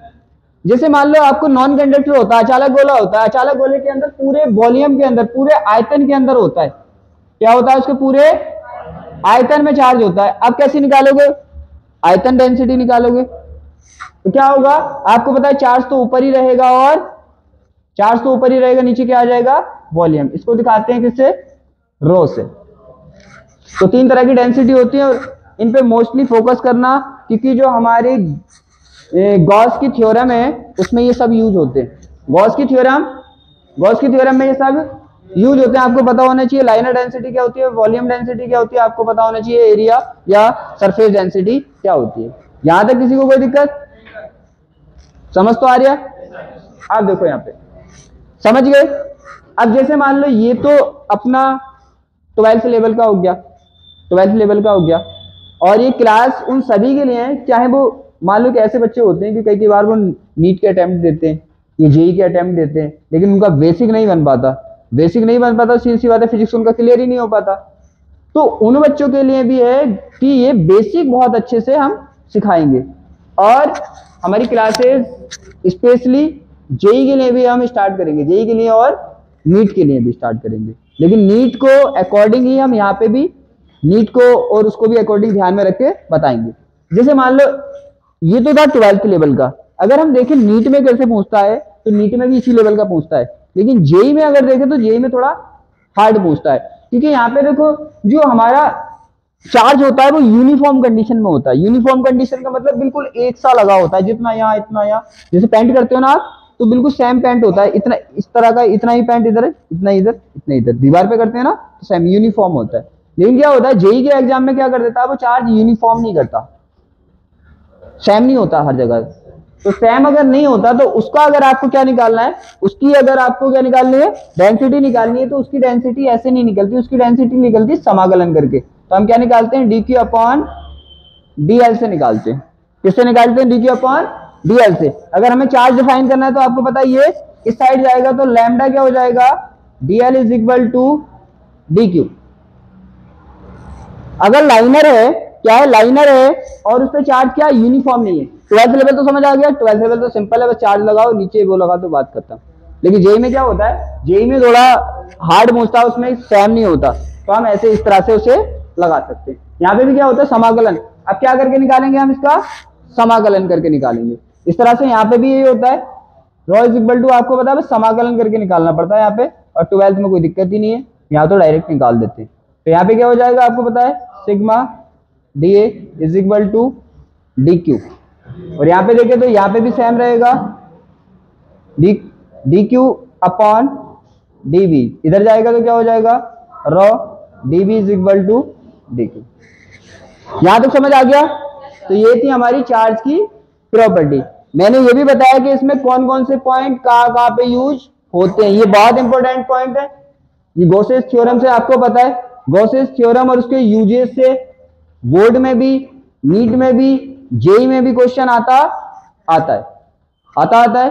अगर ये क्लियर नहीं होंगे तो वहां पे प्रॉब्लम आएगी। मैं जैसे लगाऊंगा, मैं बोलूंगा लाइनर डेंसिटी ये होती है, तो इसकी जगह मैं ये रख रहा हूं तो आपको समझ ही नहीं आएगा लाइनर डेंसिटी क्या भाई। ठीक है, तो ये इंपॉर्टेंट है। आप देखो यहां तक समझ आ गया किसी को तो कोई दिक्कत। अब आते हैं अपने टॉपिक पे। अभी तक तो क्या चल रही थी, बस चार्ज का बेसिक चल रहा था। मेन चैप्टर पे अब स्टार्ट करें। अब आते हैं हम, सबसे पहले मैं एक चीज बता दूं, उसमें यहाँ पे आपको दिक्कत नहीं होनी चाहिए। जैसे बार बार बोलता है वैद्युत, क्या बोलता है वैद्युत, तो समझ जाना वैद्युत और जो चार्ज है, मतलब इलेक्ट्रो चार्ज जो है एक ही बात है। वैद्युत और आवेश क्या है, एक ही बात है। कभी ये सोचो वैद्युत अलग है और आवेश अलग है, वैद्युत और आवेश क्या है, एक ही बात है।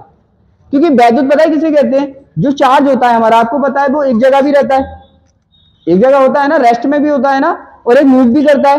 इलेक्ट्रिसिटी में चार्ज क्या करता है, मूव करता है, और इलेक्ट्रोस्टैटिक में चार्ज एक जगह होता है। जैसे यहाँ पे देखो चार्ज एक जगह है ना, एक जगह है ना। करंट में क्या होता है, फ्लो होता है, चार्ज एक जगह से दूसरी जगह फ्लो होता है ना। तो जो चार्ज के जो इफेक्ट होते हैं, जो चार्ज के इफेक्ट निकलते हैं, जैसे यहाँ पे देखो चार्ज था ना, चार्ज की वजह से यहाँ पे क्या हुआ, चार्ज की वजह से यहाँ पे वैद्युत क्षेत्र हुआ, इलेक्ट्रिक फील्ड हुआ। तो जो इनके चार्ज के इफेक्ट होते हैं उसी को वैद्युत बोलते हैं। सिंपल भाषा में समझो तो चार्ज के जो इफेक्ट होते हैं उसको वैद्युत बोलते हैं। ठीक है, तो अगर हायर तरीके से समझना तो आपको समझना पड़ेगा कि वैद्युत क्या है, चार्ज के जो इफेक्ट आते हैं उनको वैद्युत बोलते हैं। और 12th लेवल से अगर समझना है तो बस ये समझ लो कि चार्ज का दूसरा नाम वैद्युत है। 12th लेवल से अगर समझना है तो क्या समझ जाओ आप कि चार्ज का ही दूसरा नाम वैद्युत है। चार्ज कह दो बात वही है, वैद्युत कह दो बात वही है। चार्ज के दो नाम है, वैद्युत और चार्ज, आवेश और वैद्युत। कोई दिक्कत। अब आते हैं हमने मेन टॉपिक पे, क्या वैद्युत क्षेत्र, इलेक्ट्रिक फील्ड। वैद्युत का मीन्स, अब देखो यहाँ पे समझेंगे हम अच्छे से। यहाँ पे होता है वैद्युत का मीन्स मैंने बोला था वैद्युत का मीन्स होता है अपना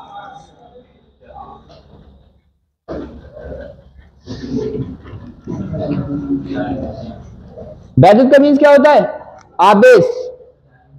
क्या है इसका मीन्स, एक मिनट।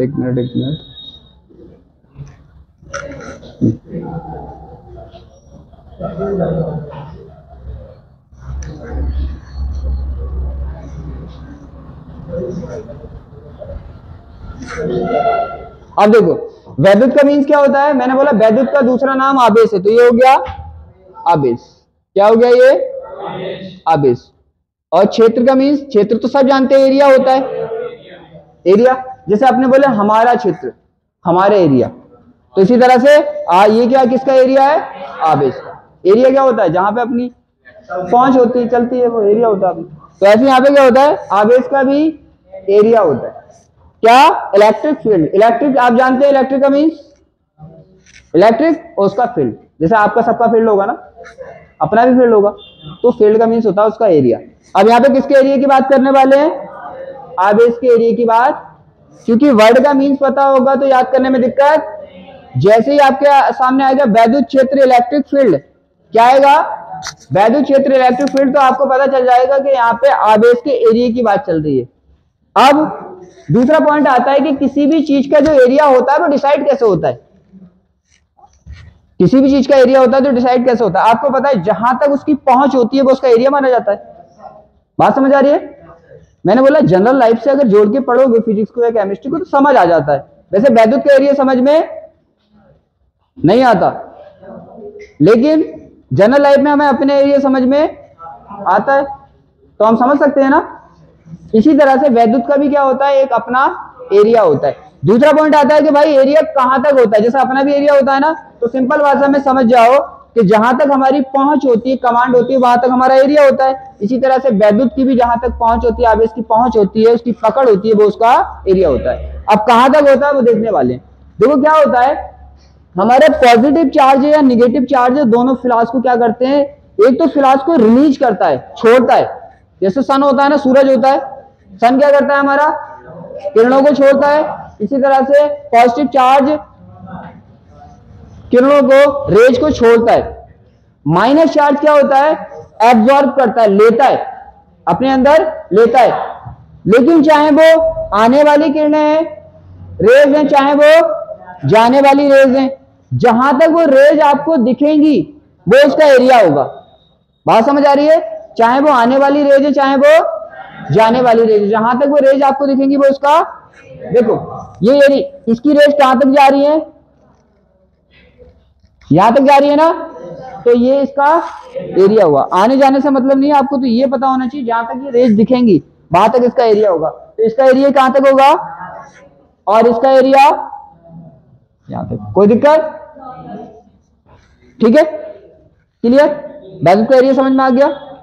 चार्ज का इलेक्ट्रिक फील्ड क्या होता है, तो इसका मीन्स क्या होगा, जहां तक इसकी रेज पहुंचेंगी वहां तक इसका एरिया होगा। आगे देखें, अब आपने पढ़ा है कि पॉजिटिव एंड निगेटिव।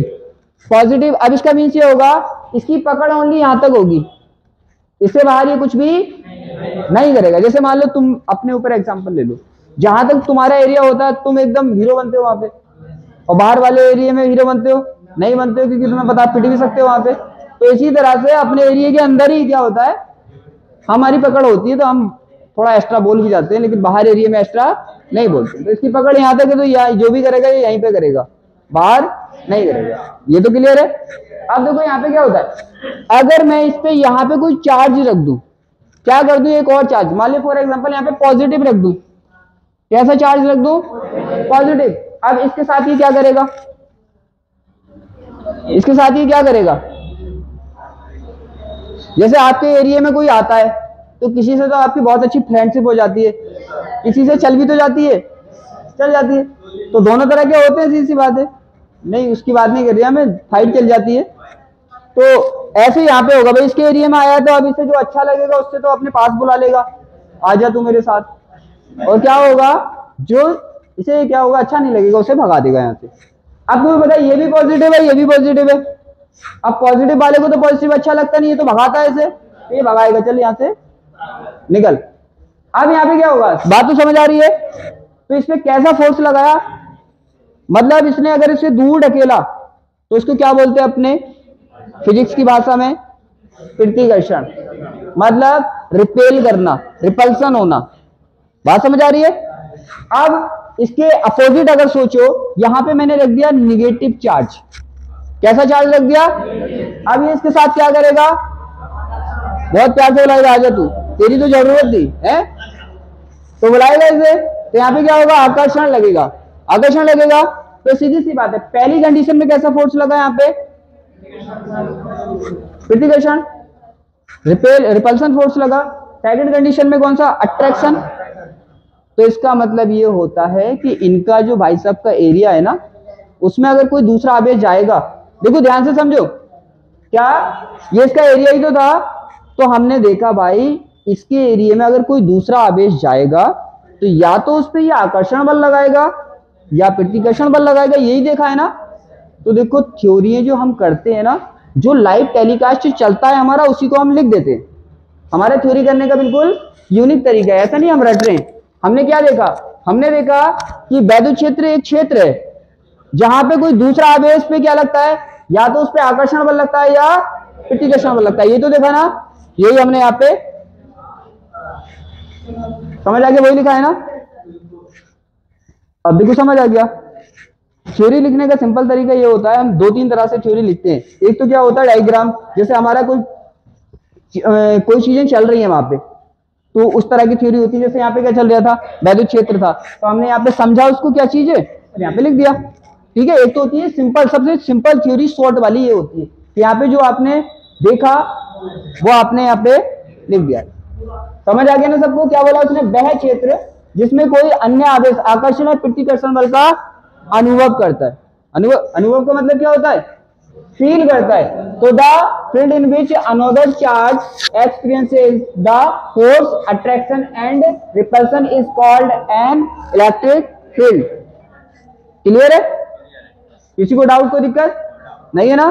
तो थ्योरी लिखने का पहला तरीका मैंने बोला, मैं एक एक पॉइंट बताऊंगा यहाँ पे। जैसे वन शॉट क्लासेस चलती हैं तो उसमें क्या होता है, उसमें बस क्या होता है, डायरेक्टली फॉर्मूले बताए कि इसका फॉर्मूला ऐसा निकलता है, इसका फॉर्मूला ऐसा निकलता है। लेकिन मैं ये भी बताऊंगा कि थ्योरी लिखी कैसी जाती है, आर्टिकल बनते कैसे हैं, आर्टिकल का इंट्रो कहां से आता है, ए टू जेड। ठीक है, क्योंकि अपने तो क्या पता है, ऑनलाइन पे भी हो ही जाएगा, क्योंकि अपने चल रही है क्लास कहां पे, ऑफलाइन से कनेक्ट होके। यहां तक क्लियर है? आगे देखो क्या होगा, हमने यही तो पढ़ा था आवेश में, क्या उसमें आवेश में क्या पढ़ा था, हमने पढ़ा था ना, आवेश की वजह से क्या होता है, आकर्षण प्रतिकर्षण। यहाँ पे प्रूफ भी हो गया ना, देखो आवेश है तभी तो आकर्षण प्रतिकर्षण हो रहा है, आवेश नहीं होता तो आकर्षण प्रतिकर्षण होता नहीं ना। तो वो जो पढ़ा था वो यहाँ पे सही बैठा है। आगे चले, आगे देखो क्या होता है, अब हमें पढ़नी है क्या, वैद्युत क्षेत्र की तीव्रता, इलेक्ट्रिक फील्ड इंटेंसिटी। देखो तीव्रता का मतलब क्या होता है, यहां पे बल तो लगेगा। देखो तीव्रता का मतलब क्या होता है, स्पीड। तीव्रता का मतलब क्या होता है, जैसे आप बाइक चला रहे हो तो हमें बताओ, हाँ बाइक चला रहे हो, तो मैं पूछूंगा कितनी स्पीड से कितनी तीव्रता से चला रहे हो, तो यहाँ पे बल तो ये लगा रहा है, ये तो आपने देख लिया ना, बल तो इस पे लग रहा है, लेकिन कितनी स्पीड से लग रहा है उसे ही कहते हैं हम इलेक्ट्रिक फील्ड इंटेंसिटी, वैद्युत क्षेत्र की तीव्रता। बात समझ आ रही है? पहली बात तुमने समझ लिया कि बल तो लगता है, लेकिन कितनी स्पीड से लगता है उसी को बोलते हैं वैद्युत क्षेत्र की तीव्रता। अब देखो क्या होता है, थ्योरी निकालते कैसे ये, अब बड़े ध्यान से समझना, क्योंकि यहाँ पे मैं समझाने वाला हूँ कि किसी फॉर्मूले से थ्योरी कैसे बनाते हैं, फॉर्मूले से थ्योरी कैसे बनाते हैं, ध्यान से समझना इस पॉइंट को। जैसे मान लो आपको कोई दीवार बनानी है, क्या बनानी है, दीवार बनानी है, तो सीधी सी बात है क्या करेंगे, उसमें जो जो मटेरियल लगेगा आप उसे लेके आएंगे, जैसे ईंटें लेके आएंगे, उसका जो मटेरियल होगा वो लाएंगे, फिर क्या करेंगे आप उसे एक लाइन में लगा देंगे और उसको क्या बोल देंगे आप, यहाँ पे ध्यान से समझो, क्यों, क्योंकि थ्योरी एक नहीं लिखनी आती शायद तुमसे, क्योंकि तुम न्यू स्टूडेंट हो ना, तुमसे नहीं आती, इसलिए ध्यान से सीखो। यहाँ पे मैं ऐसी चीज सिखा रही हूँ जो आसान होती है, जैसे फिजिक्स आसान हो जाता है, वरना अगर ये नहीं सीखा तो कुछ भी समझ में नहीं आएगा। मैं बताना चाह रही हूँ कि फिजिक्स में चीजें कैसे बनती हैं और जनरल लाइफ में चीजें कैसे बनती है, समझ नहीं रहे तुम। यहाँ पे ध्यान से देखो कि जैसे जनरल लाइफ में चीजों को बनाया जाता है वैसे यहाँ पे बनाया जाता है। दीवार बना रहे हो ना तुम, तो मटेरियल लाओगे ना, मटेरियल को लाइन में लगाओगे ना, तब उसको क्या बोलोगे, दीवार बोलोगे। इसी तरह से देखो, अगर आपको क्या बनाना है, इलेक्ट्रिक फील्ड इंटेंसिटी बनानी है, तो आपको एफ और क्यू लेके आना पड़ेगा। क्या लेके आना पड़ेगा, बात समझ आ रही है ना, वही जनरल लाइफ के तरीके हैं, तभी तो बोल रहे हो फिजिक्स को जनरल लाइफ से जोड़ दो, दिक्कत ही खत्म, सबको समझ आ जाएगा। बात समझ आ गई ना मेरी? क्या बोला था मैंने, जैसे आप दीवार को बना रहे हो तो ईंटों को, मटेरियल को ला रहे हो और एक लाइन में लगा रहे हो, तो अगर मैं इसकी थ्योरी लिखवाऊं तो कैसे लिखोगे, आप लिखोगे ईंटों की और मटेरियल की एक लाइन को दीवार कहते हैं ना। बताओ मुझे, जैसे मैं बोलूं ह्यूमन्स की, मानव की थ्योरी बताओ क्या होगी, तो आप बोल दोगे ना कि क्या, बोन्स के और मसल के स्ट्रक्चर को ही मानव कहते हैं।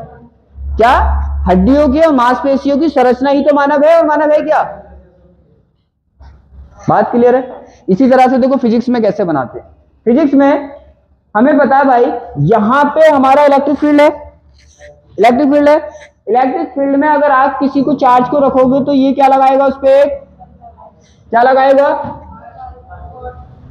ये तो सीख चुके हो ना, ध्यान रखना, पिछला टॉपिक क्लियर नहीं होगा तो अगला टॉपिक भी क्लियर नहीं होगा, इसलिए एक भी पॉइंट छोड़ोगे तो तुम्हारा अपना लॉस करोगे। यहाँ पे आपको पता है इस पे क्या लगेगा, एक फोर्स लगेगा, कोई दिक्कत तो नहीं, यहाँ पे फोर्स लगेगा ना। अब यहाँ पे हम अच्छा, अब देखो, अब तो दिख रहा है। अब यहाँ पे देखो, इस पे क्या लगेगा, फोर्स लगेगा, फोर्स लगेगा इस पे क्यू पे। यहां तक किसी को कोई दिक्कत, ये तो आप पढ़ चुके हो ना कि फोर्स लगेगा इस पे अगर कोई चार्ज रखेगा। अब आता है एक को हम बोलते हैं टेस्ट चार्ज बोल रहे हैं इसको, टेस्ट चार्ज का मतलब, अब खुद सोचो ध्यान से, हमें ये चेक करना है कि भाई यहाँ पे जो बल लगता है वो कितनी स्पीड से लगता है, उसी को क्या बोलते हैं हम, वैद्युत क्षेत्र की तीव्रता, इलेक्ट्रिक फील्ड इंटेंसिटी। तो हम कैसे चेक करेंगे, हमने आवेश को यहाँ पे रखा और हमने देखा यहाँ पे कितनी तेज लगा, हमें पता चल गया यहाँ पे तो इतनी तेज लग गया। फिर हमने आवेश को यहाँ पे रख के देखा तो हमें पता चला यहाँ पे इसके बल इतनी तेज लग गया। तो इसका मतलब क्या होगा, इस क्षेत्र के अंदर सब जगह बल लगेगा ना, और स्पीड क्या होगी उसकी, अलग अलग होगी, क्योंकि पास होगा। जैसे मान लो अगर कोई पास खड़ा है तो थप्पड़ अगर लगाओगे तो अच्छे से लगेगा, थोड़ा दूर होगा तो सही से लगी पड़ेगा नहीं उसके। तो क्या होगा, जितनी पास होगा तो इतना क्या होगा, अच्छे से पहुंचेगा उससे कनेक्शन और अच्छे से बल लगाएगा। यहां तक क्लियर है। तो इसके फील्ड पे अलग अलग पॉइंट पे जो बल लगाने की स्पीड होगी अलग अलग होगी, उसी को बोलते हैं हम क्या, वैद्युत क्षेत्र की तीव्रता, इलेक्ट्रिक फील्ड इंटेंसिटी। पहला पॉइंट क्लियर है। दूसरा पॉइंट, हम चेक किससे कर रहे हैं, जैसे हम चेक करते हैं बोर्ड को, चेक करते हैं लाइट वाले, किससे चेक करते हैं, टेस्टर से। तो जिससे टेस्ट करते हैं उसे टेस्टर बोलते हैं। तो यहाँ पे हम जो इलेक्ट्रिक फील्ड की इंटेंसिटी चेक कर रहे हैं वो किससे कर रहे हैं, चार्ज से। तो यहाँ पे टेस्टर कौन हुआ, चार्ज। तो क्या हम इसको टेस्ट चार्ज नहीं बोल सकते, बोल सकते हैं। तो इसी को बोलते हैं हम टेस्ट चार्ज, क्योंकि इसी से चेक करके देख रहे हैं कि यहाँ पे कितना बल लग रहा है, यहाँ पे कितनी स्पीड से लग रहा है, यहाँ पे कितनी स्पीड से लग रहा है। यहाँ तक किसी को डाउट नहीं ना। अब मैं इसको टेस्ट चार्ज बोल सकता हूँ, क्योंकि पता तो इसी से चल रहा है टेस्ट करके कहाँ पे कितना बल लग रहा है।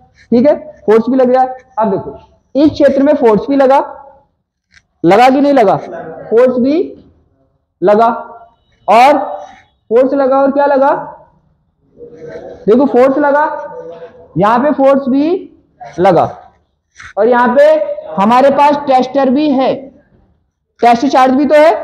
तो टेस्ट चार्ज पे क्या लगा देते हैं, बस नॉट का यूज कर लेते हैं। किसका यूज कर लेते हैं, तो हमारे पास फोर्स भी है और टेस्ट चार्ज भी है। अब ध्यान से समझना, मैं ये समझाने वाला हूं कि फिजिक्स में चीजों को कैसे बनाते हैं। जनरल लाइफ में तो समझ आ गया ना। जैसे आपको फोन बनाना तो सब पार्टों को लाना पड़ेगा, उनका कॉम्बिनेशन बिठाना पड़ेगा तो फोन बनेगा। तो उसमें कॉम्बिनेशन बनने के बाद आप उनसे ये थोड़ी बोलोगे ये डिस्प्ले है, ये इसकी बैटरी है, पूरे को क्या बोल दोगे एक साथ, फोन है ये। क्लियर है ना। जैसे ये दीवार बना दी आपने तो बाद में ये थोड़ी बोलोगे ये ईंट है, ये मसाला है, ये ऐसे नहीं बोलोगे ना, पूरे के एक साथ बोल दोगे दीवार। ऐसे ही यहाँ पे बनाने वाले हैं। देखो अब ध्यान से समझना कि फिजिक्स में कैसे चीजों को बनाते हैं। हमारे पास क्या है, फोर्स है और हमारे पास टेस्ट चार्ज है। जैसे मैंने बोला था दीवार जब नहीं बनी होगी तो आप ईंटें बोल रहे होगे, उसको मसाला बोल रहे होगे। इसी तरह से अभी ये क्या है, फोर्स एंड टेस्ट चार्ज परीक्षण आवेश। ठीक है, हमें बनाना क्या है, वैद्युत क्षेत्र की तीव्रता। तो क्या करेंगे, अगर हमने इसको रेशियो में लगा दिया, इसमें लगा दिया, अब क्या है ये, माइंड तक घुसा कि क्या बात चल रही है, कि जैसे हम जनरल लाइफ में चीजों को लगा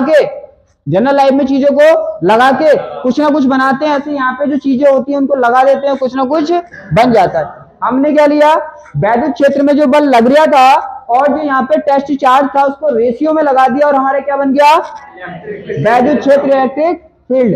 ये क्या बन गया। अब ऐसे नहीं बोलोगे आपकी ये परीक्षण आवेश है, टेस्ट चार्ज है। अब ये पूरा मिला के क्या बन गया, वैद्युत क्षेत्र इलेक्ट्रिक फील्ड इंटेंसिटी, वैद्युत क्षेत्र की तीव्रता। अब क्या बन गया ये, E, मतलब वैद्युत क्षेत्र की तीव्रता E।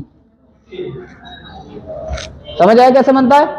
जैसे जनरल लाइफ में चीजें बनाते हैं ऐसे फिजिक्स में लगाओ, उठाओ चीजों को लगा दो, कुछ ना कुछ बनेगा। ठीक है, अब कोई दिक्कत। अब इसकी थ्योरी लिखनी है। तो जो ये है, जैसे मैंने बोला कि भाई मानव क्या है, तो आप कह दोगे किसका, हड्डियों का और मांसपेशियों का एक स्ट्रक्चर है। अब मैं बोलूं कि वैद्युत क्षेत्र क्या है, वैद्युत क्षेत्र की तीव्रता क्या है, तो आप क्या बोलोगे, आप बोल दोगे भाई क्या, परीक्षण आवेश पे जो बल लग रहा है यहाँ पे और जो परीक्षण आवेश का उसका रेशियो ही तो वैद्युत क्षेत्र की तीव्रता है। अरे इनका रेशियो ही तो वैद्युत क्षेत्र की तीव्रता है। बात क्लियर हो रही है।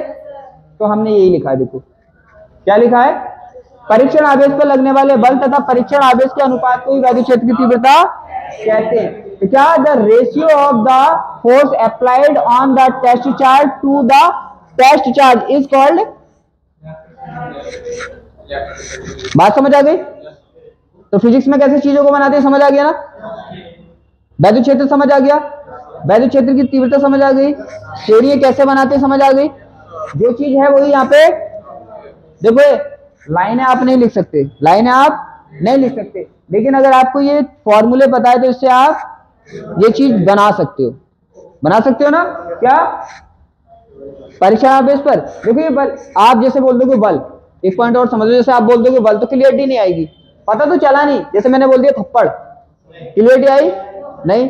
मैंने बोला मैरोज के लगा हुआ थप्पड़, अब समझ में आ रहा है कि थप्पड़ लग किसके दिया। तो यहाँ पे मैं बोलता बल तो समझ नहीं आता। अब मैंने बोला परीक्षण आवेश पे लगने वाला बल, अब क्लियर है बल है और किस पे लग रहा है, परीक्षण आवेश पे लग रहा है ना, तो कोई दिक्कत किसी को, बना लोगे ना थ्योरी, जो भी है यहाँ पे आप लिख देंगे। तो क्या है देखो, और थ्योरी लिखते कैसे, जैसे जो फर्स्ट में आया आपने फर्स्ट में लगा दिया, फर्स्ट में आया जो फर्स्ट में लगा दिया, जो सेकंड में आया उसे, तो फर्स्ट में कौन आया, इसको, और इसको क्या कह दिया हमने, वैद्युत क्षेत्र की तीव्रता, ऐसी लिखा है ना, क्योंकि परीक्षण आवेश पे लगने वाला बल तथा वैद्युत क्षेत्र की तीव्रता ही कहते हैं।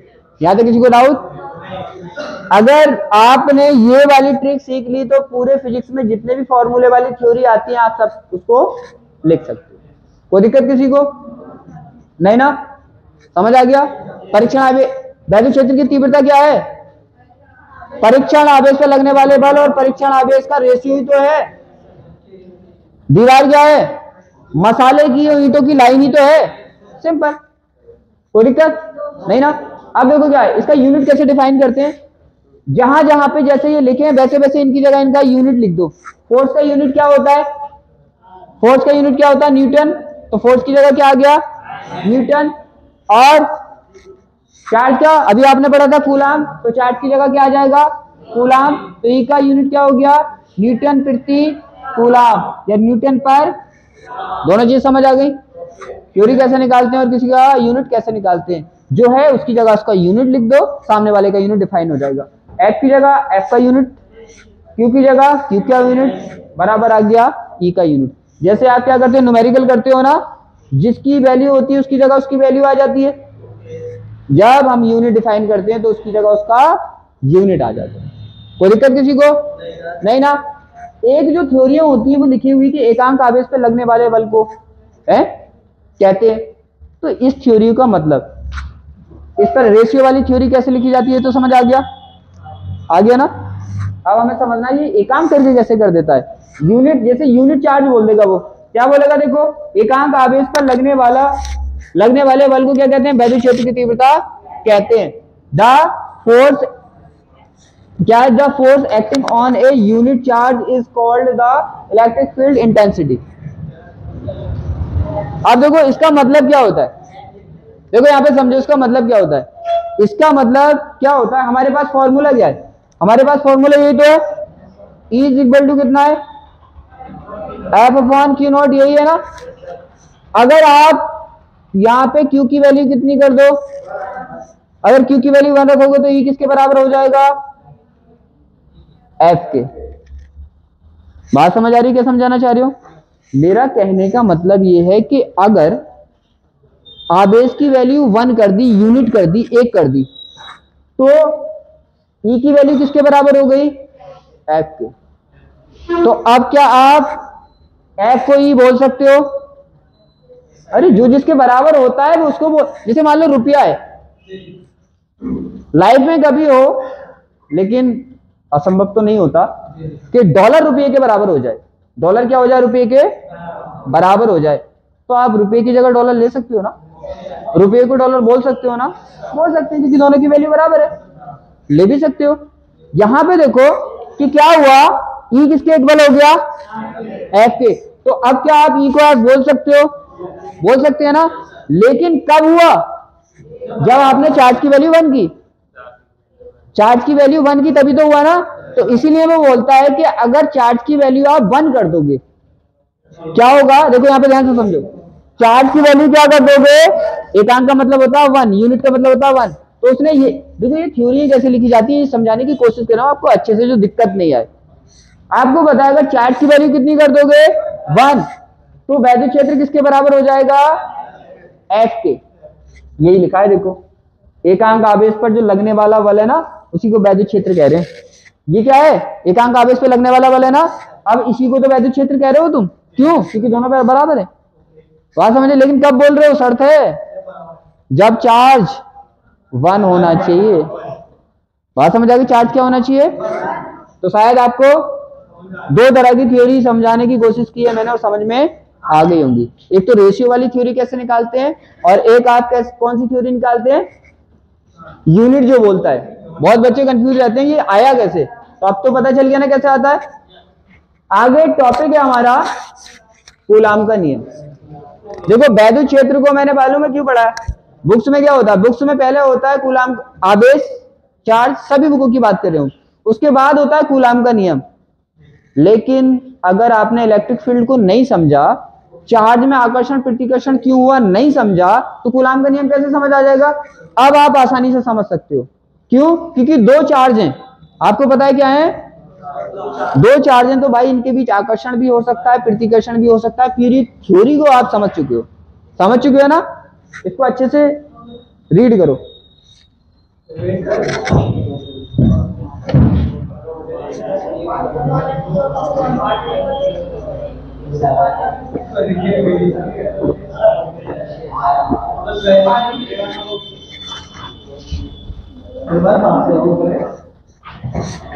अब समझ आ गया। अब देखो, अब करते हैं हम इसको, क्या है, आपको पता है दो चार्ज है यहाँ पे, क्या है, दो चार्ज है। अब सीखने वाले हैं, हमने क्या सीखा, पहले तो चार्ज की जनरल प्रॉपर्टी देखी हमने, चार्ज की क्या देखी, जनरल प्रॉपर्टी देखी, चार्ज की जनरल प्रॉपर्टी क्या होती है। अब हम सीखने वाले हैं क्या, अब हम देखने वाले हैं यहाँ पे कूलाम का नियम।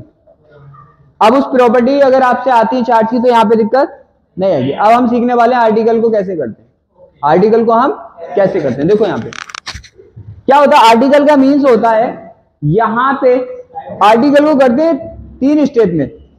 कितने स्टेप में, 3 स्टेप में। पहले किसी आर्टिकल को करने के लिए हमें डायग्राम बनाना होता है, डायग्राम पता होना चाहिए डायग्राम कैसा है। क्यों, क्योंकि आर्टिकल को 3 स्टेप में कैसे करते हैं, देखो अपने अकॉर्डिंग, जैसे मैं एक थोड़ा सा यूनिक तरीका लिया है मैंने, जैसे आपको दिक्कत नहीं आए, क्योंकि आप ये लाइनें याद करते हो ना, बड़ी दिक्कत आती है। आपको पता है ना कि क्या होता है, कुछ बच्चे ये जो लाइनें होती हैं उनको याद करते हैं, जैसे ये लाइनें होती है याद करते हैं। मेरा जो तरीका है वो थोड़ा यूनिक है, मैंने बोला कि आप भाई लाइनें याद मत करो, इसका डायग्राम सीख लो, इसका डायग्राम सीख लो, और डायग्राम से आप इन लाइनों को लिख सकते हो। तो हम क्या करते हैं, हमारे पास डायग्राम मेन चीज है, डायग्राम आपको पता होना चाहिए, फॉर्मूला पता होना चाहिए, बाकी कुछ भी हमें याद करने की जरूरत नहीं है। यही हमारा एक यूनिक मेथड है। कैसे, देखो हम किसी को 3 स्टेप में करते हैं, कितने, 3 स्टेप में। अब क्या होगा, देखो 3 स्टेप करते कैसे, आर्टिकल के 3 स्टेप कौन कौन से होते हैं। पहला स्टेप है हमारा, अगर मैं इसे 3 स्टेप में कन्वर्ट करूं, पहला हमारा डायग्राम बनाएंगे, हम इसका डायग्राम बनाएंगे, डायग्राम से फिर उसका इंट्रो निकालेंगे, फिर उसके बाद उसका फॉर्मूला प्रूफ करेंगे। ये वाले दोनों काम क्या कर देते हैं हम, ये फर्स्ट का, सेकंड जो काम होता है हमारा इंट्रो वाला, हम डायग्राम से ही कर देते हैं, याद करने की कोई भी जरूरत नहीं है।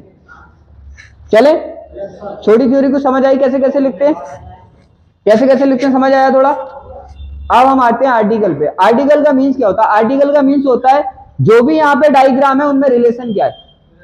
जैसे आपके कोई चाचा है, कोई ताऊ, कोई नानी, कोई नाना, ऐसे होते हैं ना, तो यहाँ पे इनमें क्या रिलेशन है। यहाँ पे नानी नाना तो होंगे नहीं, सीधी सी बात है, नानी नाना थोड़ी होंगे। यहाँ पे क्या होगा, या तो वो उसके आमने सामने आएगा या नीचे आएगा। क्या आएगा, या तो फॉर्मूले में सामने आएगा उसके, या वो नीचे आएगा। दो ही रिलेशन होते हैं। एक क्या कहते हैं, एक कहते हैं डायरेक्टली प्रोपोर्शनल।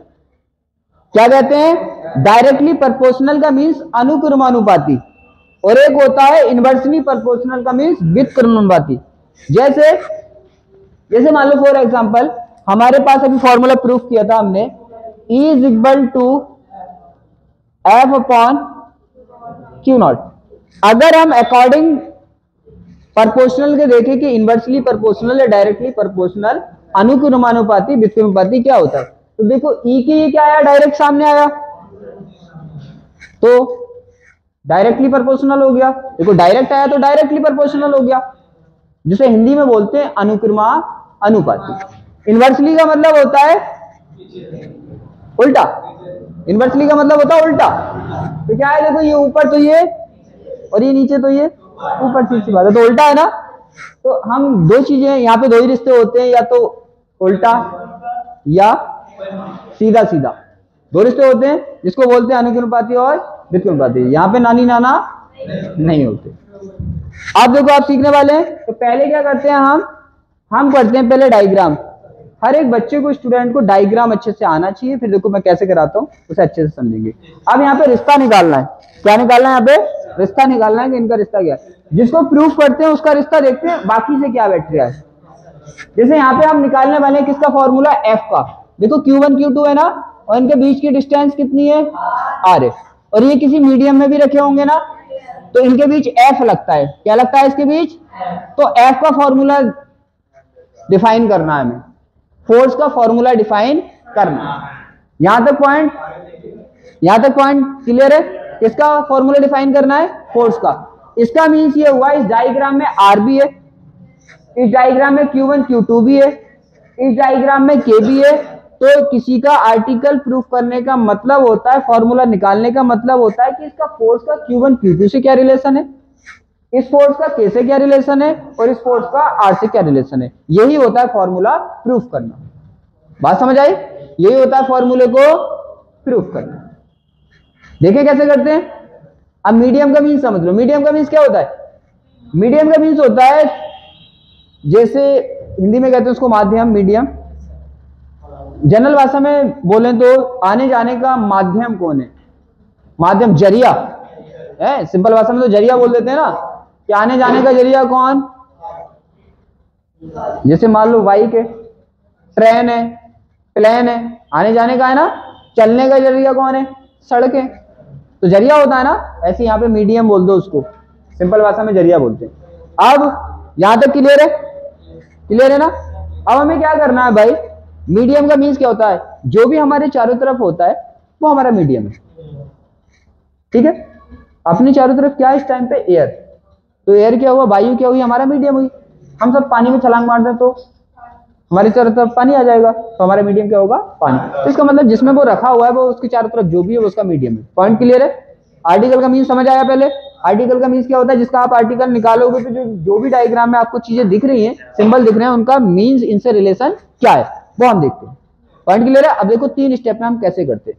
हमें भाई इसका डायग्राम दिख रहा है, आपको क्या करना, ओनली डायग्राम करना, बाकी हो जाएगा।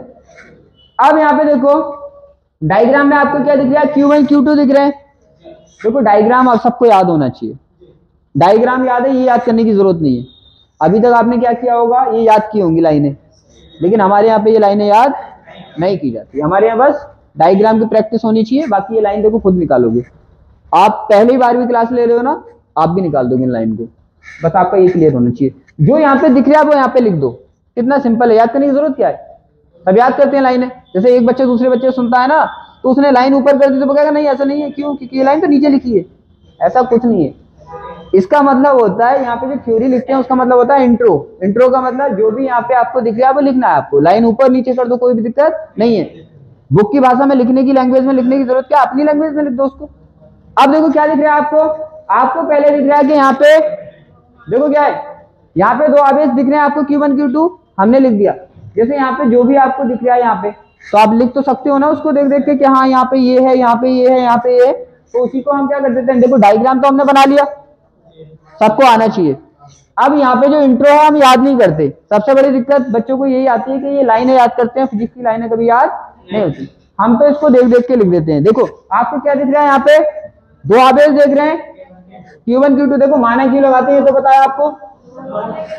माना का मतलब होता है यहाँ पे कुछ नहीं है, सब कुछ झूठ है।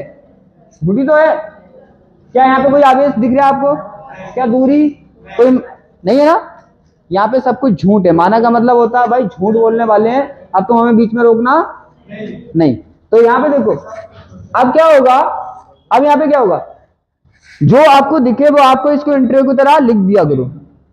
ऐसी तो होता है जैसे आर्टिकल करते हो आप तो डायग्राम बनाते हो, डायग्राम के साइड में कुछ थ्योरी सी लिखते हो, फिर उसके बाद आप उसको फॉर्मूले को प्रूफ करते हो, ऐसे करते हो ना।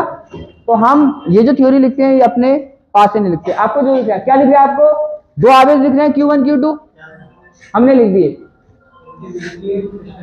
इनके बीच की डिस्टेंस कितनी दिख रही है आपको, हमने लिख दिया कि भाई इनकी डिस्टेंस, ये कोई मीडियम दिख रहा है आपको जहां पे ये रखे हैं, कितना है K, हमने लिख दिया K। बस सिंपल है ना, बताइए याद करने की क्या जरूरत पड़ रही है। डायग्राम में देखो जो दिख रहा है वो लिख दो। मैं बोलूं कि इस दीवार का इंट्रोडक्शन दो तो आप दे सकते हो ना कि यहाँ पे बोर्ड लगे हुए हैं, दो लाइटें लगी हुई हैं, ऊपर भी लाइट है, साइड में लाइट है, इधर लाइट है, लाइटें लगी हुई हैं सब में, दे सकते हो। बात समझ आ गई। तो क्या करना, पहले आर्टिकल करना है। आर्टिकल करने का पहला स्टेप क्या है, आपको डायग्राम करना है। डायग्राम के बाद इंट्रो कर दिया। इंट्रो में कोई भी दिक्कत नहीं होनी चाहिए, याद कोई नहीं करेगा, बस इसको डायग्राम याद होना चाहिए, इसमें जो भी दिख रहा है आपको। और ये देखो लाइन आगे पीछे कर दोगे तो कोई भी दिक्कत। और अपनी लैंग्वेज, ये तो मैंने अपनी लैंग्वेज में लिखा है, अपनी भी लैंग्वेज में लिखोगे तो भी कोई दिक्कत। चले आगे, दो काम सीख गई ये और ये। अब करते हैं फॉर्मूला। अब देखो फॉर्मूले का मतलब क्या होता है। अब हमें देखना है ऐप का फॉर्मूला प्रूफ करना है। क्या करना है, ऐप का फॉर्मूला प्रूफ करना है। ऐप का फॉर्मूला प्रूफ करने का मतलब होगा कि हम देखने वाले हैं कि ऐप का इनके साथ बाकी के रिलेशन क्या है। ये तो देखने वाले हैं ना, बाकी के साथ इसका रिलेशन क्या है। अब पहले हम देखेंगे कि ऐप का Q1 Q2 के साथ रिलेशन क्या है, ऐप का R के साथ रिलेशन क्या है। ठीक है, अब रिलेशन देखें। अब यहां पे देखो, एक बात बताओ, यहां पे इन दोनों के बीच दो बल है, दो क्या है, और इनके बीच दो आवेश है, इनके बीच क्या लग रहा है, बल लग रहा है। अब एक बात बताओ, दो इंसान है हमारे पास, ठीक है, वो छोटे छोटे हैं तो बल क्या होगा, बल एक दूसरे पे कम लगाएंगे। और अगर बड़े बड़े होंगे तो, और बड़े होंगे तो बल। इसका मीन्स ये हुआ कि अगर लड़ने वाले बड़े होंगे तो बल और छोटे होंगे तो बल। तो इसका मतलब आवेश अगर बड़े होंगे तो बल भी बढ़ेगा, और आवेश छोटे होंगे तो बल। अगर बढ़ने से बढ़े और घटने से घटे तो उसको बोलते हैं अनुक्रमानुपाती। क्या बोलते हैं उसको। इसका मतलब ऐप का जो रिलेशन है, ऐप का क्या है यहाँ पे, ऐप का जो रिलेशन है Q1 Q2 से अनुक्रमानुपाती है। बात समझ में आ गई, मतलब डायरेक्टली प्रोपोर्शनल है। अगर Q1 Q2 बढ़ेंगे, समझ तो आ गया ना। बल का मीन्स होता है दो के बीच फाइट हो रही है, ऐसे मान लो। अगर बड़े बड़े होंगे, अगर छोटे छोटे दो साल के बच्चों को लड़ा दो तो क्या ज्यादा फोर्स लगाएंगे वो, नहीं ना, बड़े बड़े को लगाओगे ज्यादा। इसका मतलब क्या होगा कि जो लड़ने वाले हैं वो जितने बड़े होंगे फोर्स इतना ज्यादा लगेगा। इसका मतलब Q1 Q2 को बढ़ाओगे तो फोर्स बढ़ेगा, घटाओगे तो इसी को बोलते हैं अनुक्रमानुपाती। अब देखो ये लाइन क्या लिखते हैं, जो यहाँ पे दिख रहा है ना आपको, वही लिख दो। आपने क्या देखा, आपने देखा कि ऐप जो है वो Q1 Q2 के अनुक्रमानुपाती है। तो ये लाइन याद थोड़ी करेंगे, हमें पता है ऐप Q1 Q2 के अनुक्रमानुपाती है, यही बात यहाँ पे लिख दी हमने। बात समझ आ गई। अब यहाँ पे Q1 Q2, ये तो पता है आर्टिकल का मतलब क्या है। हम ऐप का इन सबसे रिलेशन देख रहे हैं कि क्या रिलेशन इनका इनके बीच होता है। आगे देखें। अब देखो यहाँ पे क्या, यहाँ पे ऐप का R से रिलेशन क्या होगा। अगर मान लो यहाँ पे Q1 Q2 जितने पास होंगे तो एक दूसरे पे अच्छे से फोर्स लगाएंगे, जितने दूर होंगे तो, जैसे फाइट देख लो, अगर फाइट ज्यादा दूर से करेंगे तो फाइट हो जाएगी नहीं ना, जितने अच्छे से क्लोजली होंगे तो इतने से अच्छे से फाइट होगी। तो इसका मीन्स क्या हुआ, R बढ़ेगी तो F घटेगा, दूरी बढ़ेगी तो F का मान क्या होगा, घटेगा। तो ये क्या हुए, व्युत्क्रमानुपाती। तो इसका मतलब इनमें रिलेशन हमने देखा तो ये क्या था, लेकिन किसके, स्क्वायर के। बताओ मुझे कोई दिक्कत। हम रिलेशन, अब आप सोचोगे ये लाइनें कहां से आती हैं, ये लाइनें कहां से आती हैं। तो जो यहाँ पे लिखा, जैसे देखो ये लाइनें कहां से आती हैं, ये लाइनें जो डायग्राम में होता है वो हम लिख देते हैं। देखो ध्यान से समझो, जो डायग्राम में होता है वो लाइनें यहाँ पे हम लिख देते हैं। अब ये लाइनें जो आती है, जब रिलेशन निकालते हैं हम, तो ये लाइनें जो आती हैं कहां से आती हैं, देखो जो इनका रिलेशन होता है वो हम यहाँ पे लिख देते हैं। रिलेशन ऐप का Q1 Q2 के साथ क्या रिलेशन है, अनुक्रमानुपाती, डायरेक्टली प्रोपोर्शनल। हमने लिख दिया कि भाई इन दोनों में जो रिलेशन है वो डायरेक्टली प्रोपोर्शनल है। एफ का आर के साथ क्या रिलेशन है, इनवर्सली प्रोपोर्शनल का स्क्वायर, तो हमने लिख दिया कि इसका इनवर्सली प्रोपोर्शनल का स्क्वायर है। बात समझ आई? बस क्लास में खत्म करने वाला हूँ, 2 से 4 मिनट लगेंगे, कि कूलाम का नियम हमारा होने वाला है। अब कोई दिक्कत? अब जो फाइनली करते हैं हम, तो क्या करते हैं, रिलेशन देख लिया ना आपने, अब हम इसको एक जगह ऐड कर देते हैं, ऊपर वाले को ऊपर ऐड कर दो, नीचे वाले को नीचे ऐड कर दो। ऊपर क्या था हमारा, Q1 Q2 था, और नीचे क्या था, आर स्क्वायर था, बीच में साइन किसका था, ये तो था। अब यहाँ पे क्या, ये बराबर नहीं है, अनुपाती का मतलब क्या, बराबर नहीं है। जैसे हम बोल सकते हैं कि भाई ये 10 क्या है, 5 के अनुपाती बोल सकते हैं, लेकिन क्या ये बोल सकते हो कि 10 5 के बराबर है? बराबर होता तो बराबर का साइन नहीं लगाते, हम पागल थोड़ी है, इक्वल का साइन लगाते ना, तो ये बराबर नहीं है। अगर इनको बराबर करना है तो हम क्या कर लेंगे, हम इसमें 2 से मल्टीप्लाई कर दें तो क्या हो जाएगा, ये अब बराबर है तो बराबर लगा रहे हैं ना, ऐसे यहाँ पे होता है। अभी ये बराबर नहीं है, बराबर करना है तो किसी ना किसी से मल्टीप्लाई करनी पड़ेगी, उसी को बोलते हैं हम कांस्टेंट। क्या बोलते हैं उसको, कांस्टेंट। तो यहाँ पे क्या लगा देते हैं हम, F is equal to K Q1 Q2 upon R square. अगर K की वैल्यू देखें हम, तो K की वैल्यू कितनी होती है, K की वैल्यू 2 के होते हैं, एक तो हमारा होता है डाई इलेक्ट्रिक परावैद्युतांक वाला K, और एक होता है हमारा कांस्टेंट। तो यहाँ पे क्या होगा, K की वैल्यू कितनी होती है आपको पता है, 1/4 pi epsilon not into K। ये वाला K कौन सा है, परावैद्युत माध्यम वाला, और ये वाला कौन सा है, ठीक है, इसकी वैल्यू। अब ये इसके वाले तो क्या रख सकते हैं, तो हम लिख सकते हैं इसको 1/4 pi epsilon naught K Q1 Q2 upon R square. ये हमारा किसका फॉर्मूला, कूलाम का प्रूफ हो गया।